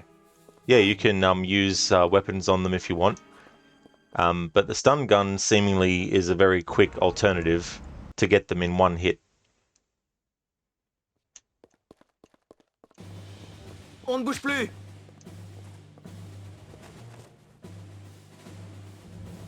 I half expected her to say, "I can't breathe, I'm dying," then choke to death. Yeah, Rosie panting, must hold my breath. Exactly. Donna, at least we can relate this way. It's very, very true, you know. I remember I was playing, I can't remember which Tomb Raider game it was. It was one of my annual playthroughs, and there was something that I wasn't doing to the liking of a commenter on the YouTube VOD.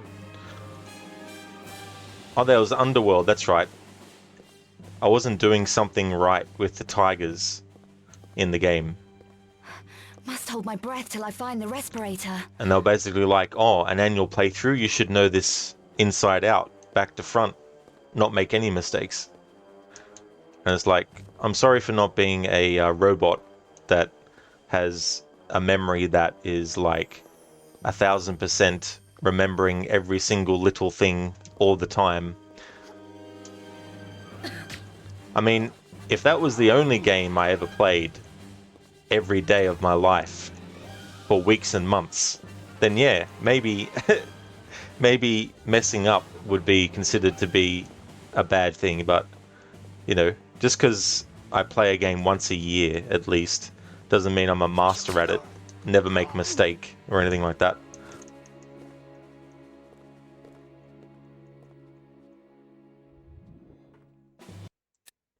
This time I'll make a save now.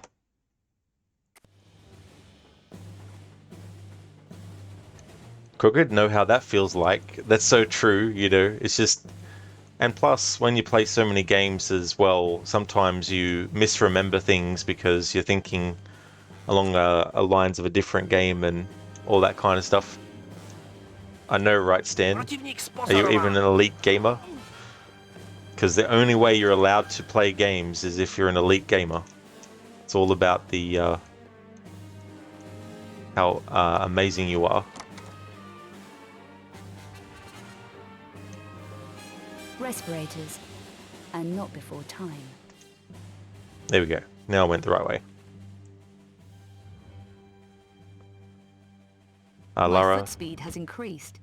Hold down the sprint button to run faster.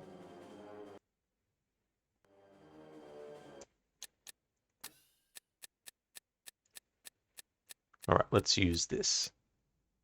Respirator.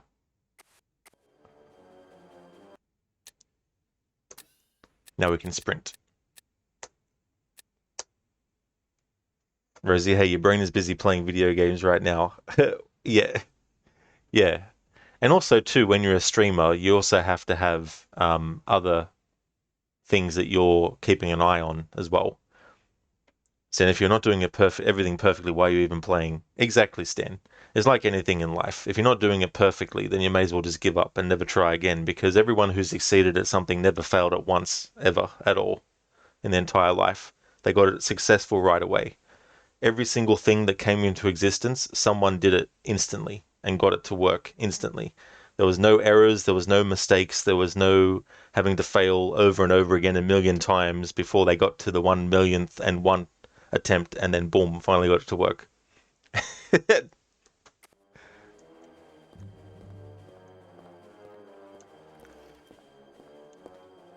It's like whoever invented the microphone, the microphone. Like, imagine if they just gave up and they were like, "Sorry, I failed at getting it to work. No one for the rest of time is allowed to try again." For example.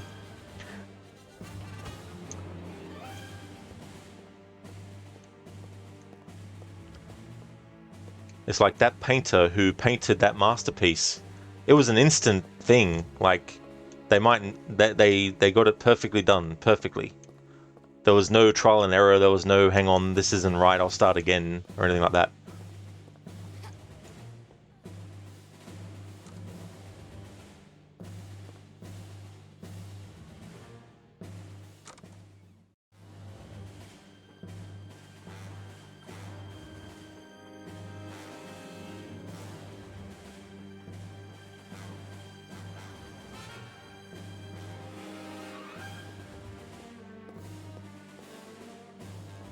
Противник спозорован.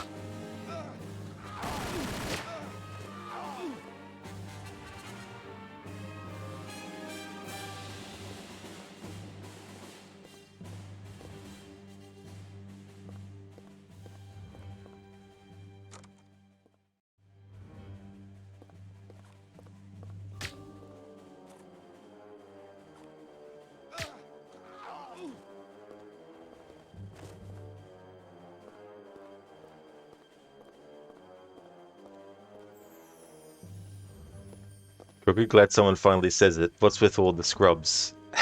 Yeah. Stan, yeah, it comes from birth. Donna, perfection is boring. Well, that's it. You know, not everything's perfect. There's just different levels of acceptance of something. You know, like someone might be like, this isn't perfect, but I've gotten it to the level that I feel is enough. So I'll just leave it at that.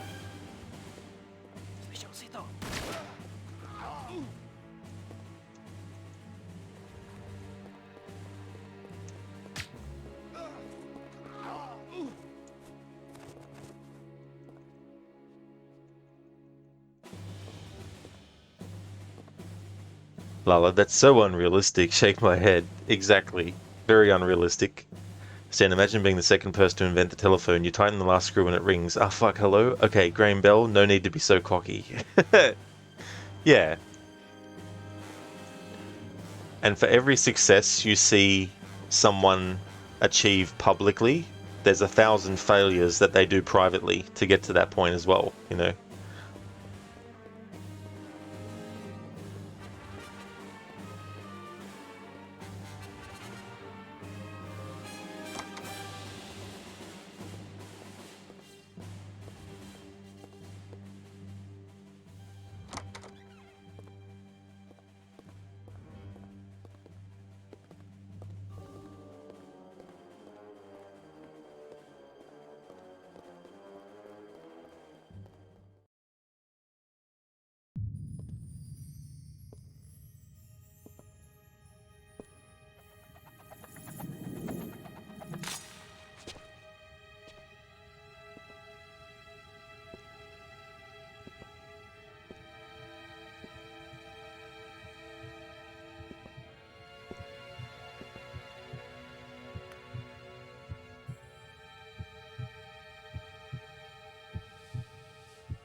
You okay?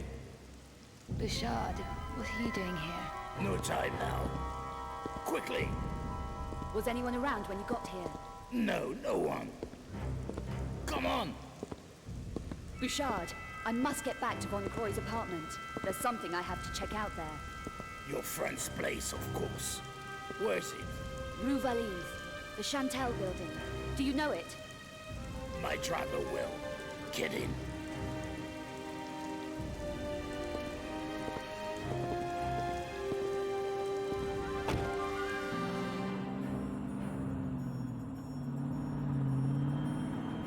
What were you doing at the Louvre? Joining police shortwave. You were attracting a lot of attention in there. I figured you might need some help. Thanks. Wouldn't you prefer somewhere safer than your friend's apartment? I found some leads in the Louvre that may link to his death. I have to check his apartment. We're almost there.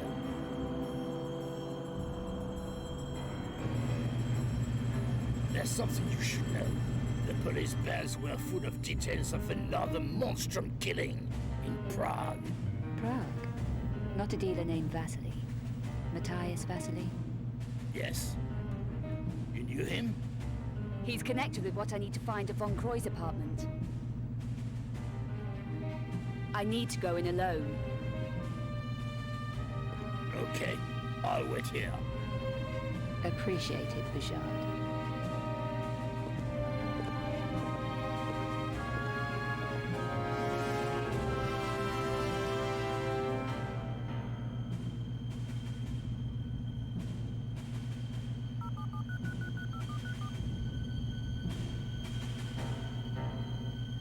She's inside now. You can send in the cleaner.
I'm tracking 5 Obscura paintings for a client. People are dying out there. Handle it, Going. Egypt, Werner. You walked away and left me. Get out! Get out of the way!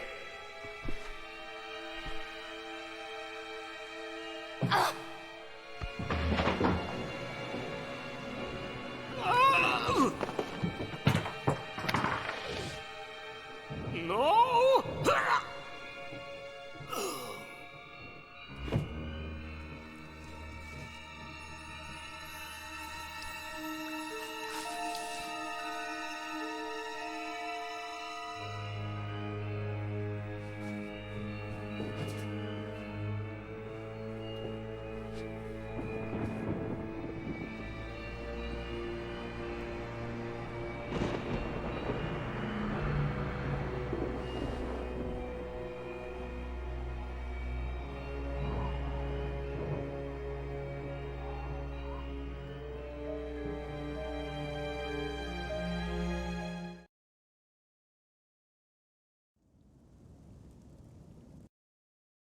There we go. Long cutscene finished. That's okay, Lizzie. No worries at all. Thank you for being here and for lurking. I hope you have a good one. Have a good rest. Thanks for the good luck as well.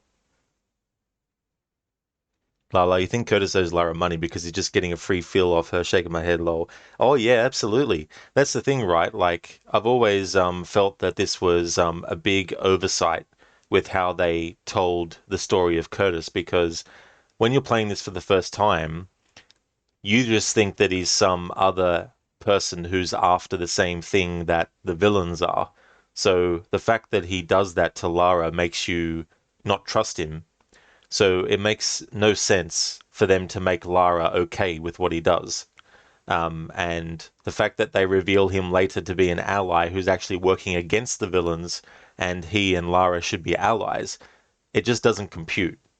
So if they wanted to keep the mystery of his actual intentions, what they should have done is they should have had him just knock Lara out, do a quick search to see if she had on her what he wants, and then that's when they get interrupted by the the chase and all that type of stuff and whatever, because then it would keep the mystery of which side is he on, and then later on when you find out that he is on Lara's side, then there wouldn't be anything to retrospectively look back and go, hang on, why would Lara even trust this guy after what happened earlier as well.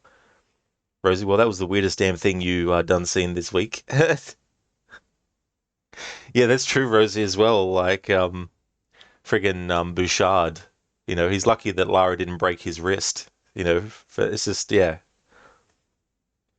That's okay, Donna, for not talking through the cutscene. That's no trouble at all. So this is where I might actually call it a stream. So the next stream of this will be next Sunday. I'll just make a save.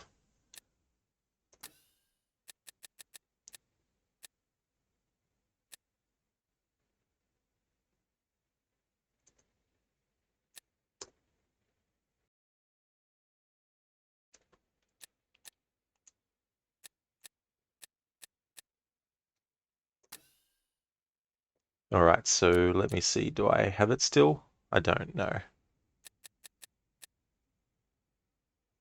Anywho, what I'll do is get the music from this game that's extended on a loop.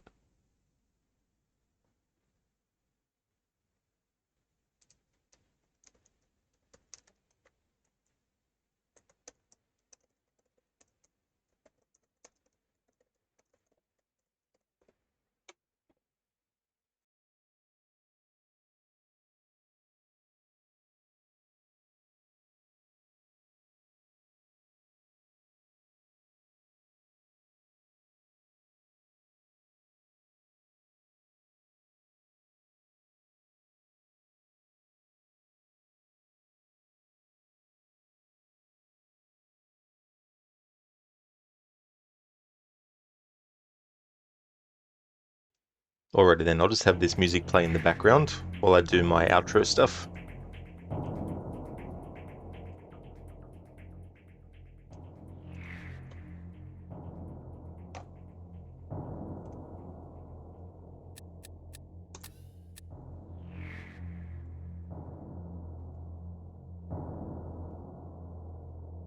There we go, that's better.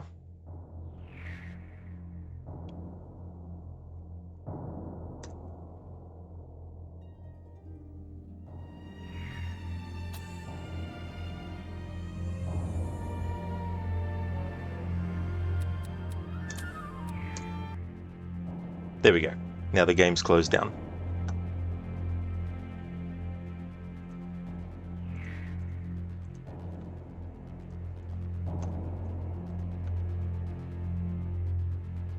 Oh, well, thanks, Lala. Yeah, I feel that would have been a better alternative. It would have kept the mystery of what is up with Curtis without making him seem like a creep, so that when later on you find out that he's actually not a villain, then you don't have anything to think back on and go, hang on, So I just want to thank everyone for watching this stream. I really do appreciate it, especially the type of playthrough, because it is a sort of like meticulous thing, stopping to listen to music and all that kind of stuff, and makes the playthrough a little bit longer.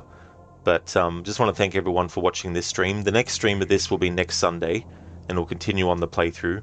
There are other Tomb Raider games that I want to do anniversary playthroughs of before the year ends. So I do have a deadline to get some of these Tomb Raider streams done by, but it's not as urgent as other games with other anniversaries and other annual playthroughs have been throughout the year. So having said that, the next Tomb Raider stream will be next Sunday. It'll probably take me another couple of streams, I think, to get through the game doing it the way that I am. The next stream that you'll see from me will be Alan Wake Remastered. I'm doing an in-depth run of that game, and it'll be in the lead up to Alan Wake 2 coming out, which I will do a playthrough of as well to round out the horror month with. And next Saturday I'll be doing another stream for Assassin's Creed Black Flag's 10th anniversary as well. Before I go, I just want to actually give some shout outs. No worries for the stream, Lala. I'm glad that you had fun. Thank you so much for joining. That's excellent, Drake. I'm glad that you had a good one. But ending the stream was not part of the plan. You want to preach this, but RDR1 needs a remake. Yeah, I definitely think a remake for Red Dead Redemption 1 would definitely be good. You know. That's okay, Donna. No worries at all either. Hey there, Lucinda. Good morning. You did indeed. Yep, I'm finishing up now. But I hope things have been going good.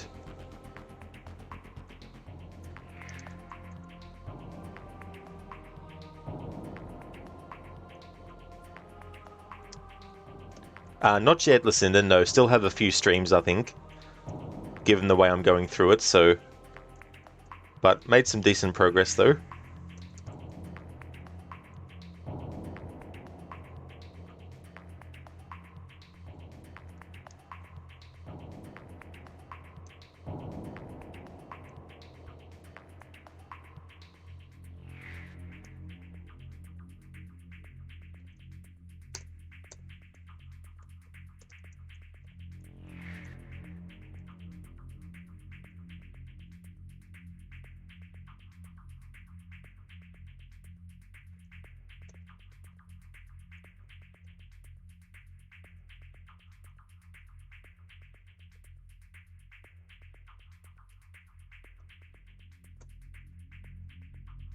Would like to highly recommend people check out Crocodiles, who's playing through the Assassin's Creed series, doing a no HUD challenge with all the main entries.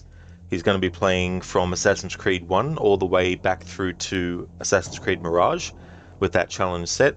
So no mini-map, no indicators for health, no enemy indicators for their health, no enemy indicators for when they're about to strike.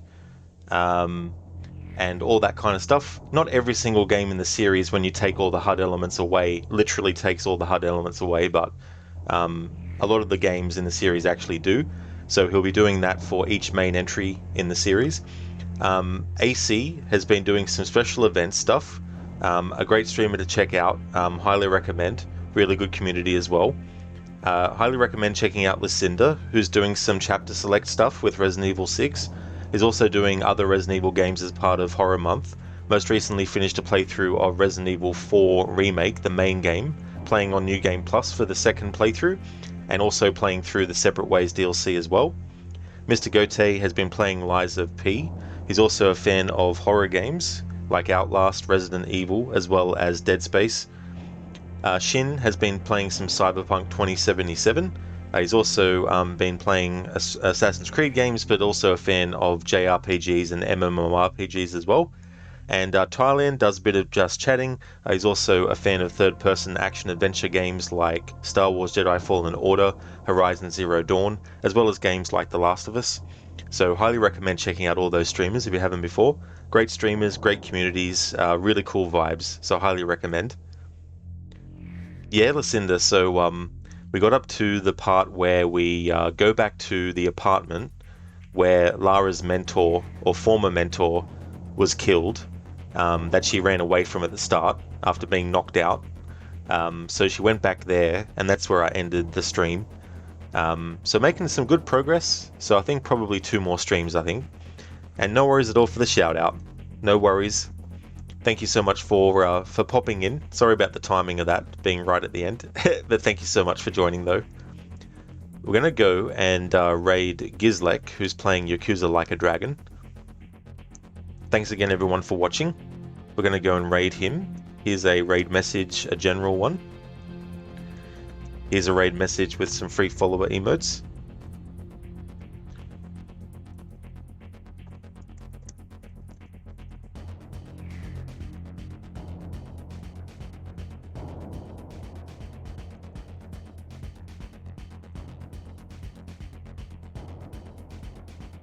There we go, and here's one with some subscriber emotes. Cheers, Lucinda. Yeah, had a technical issue right at the start, which meant I had to restart the stream, but nothing else went wrong. No worries, Tylian. Until next time, dude, no worries for the shout out either. See you next time, Lala. I hope you have a good one too.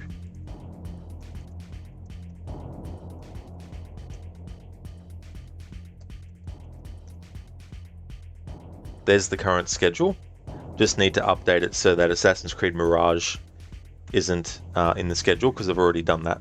Oh, look at that. The automatic schedule message popped up as well.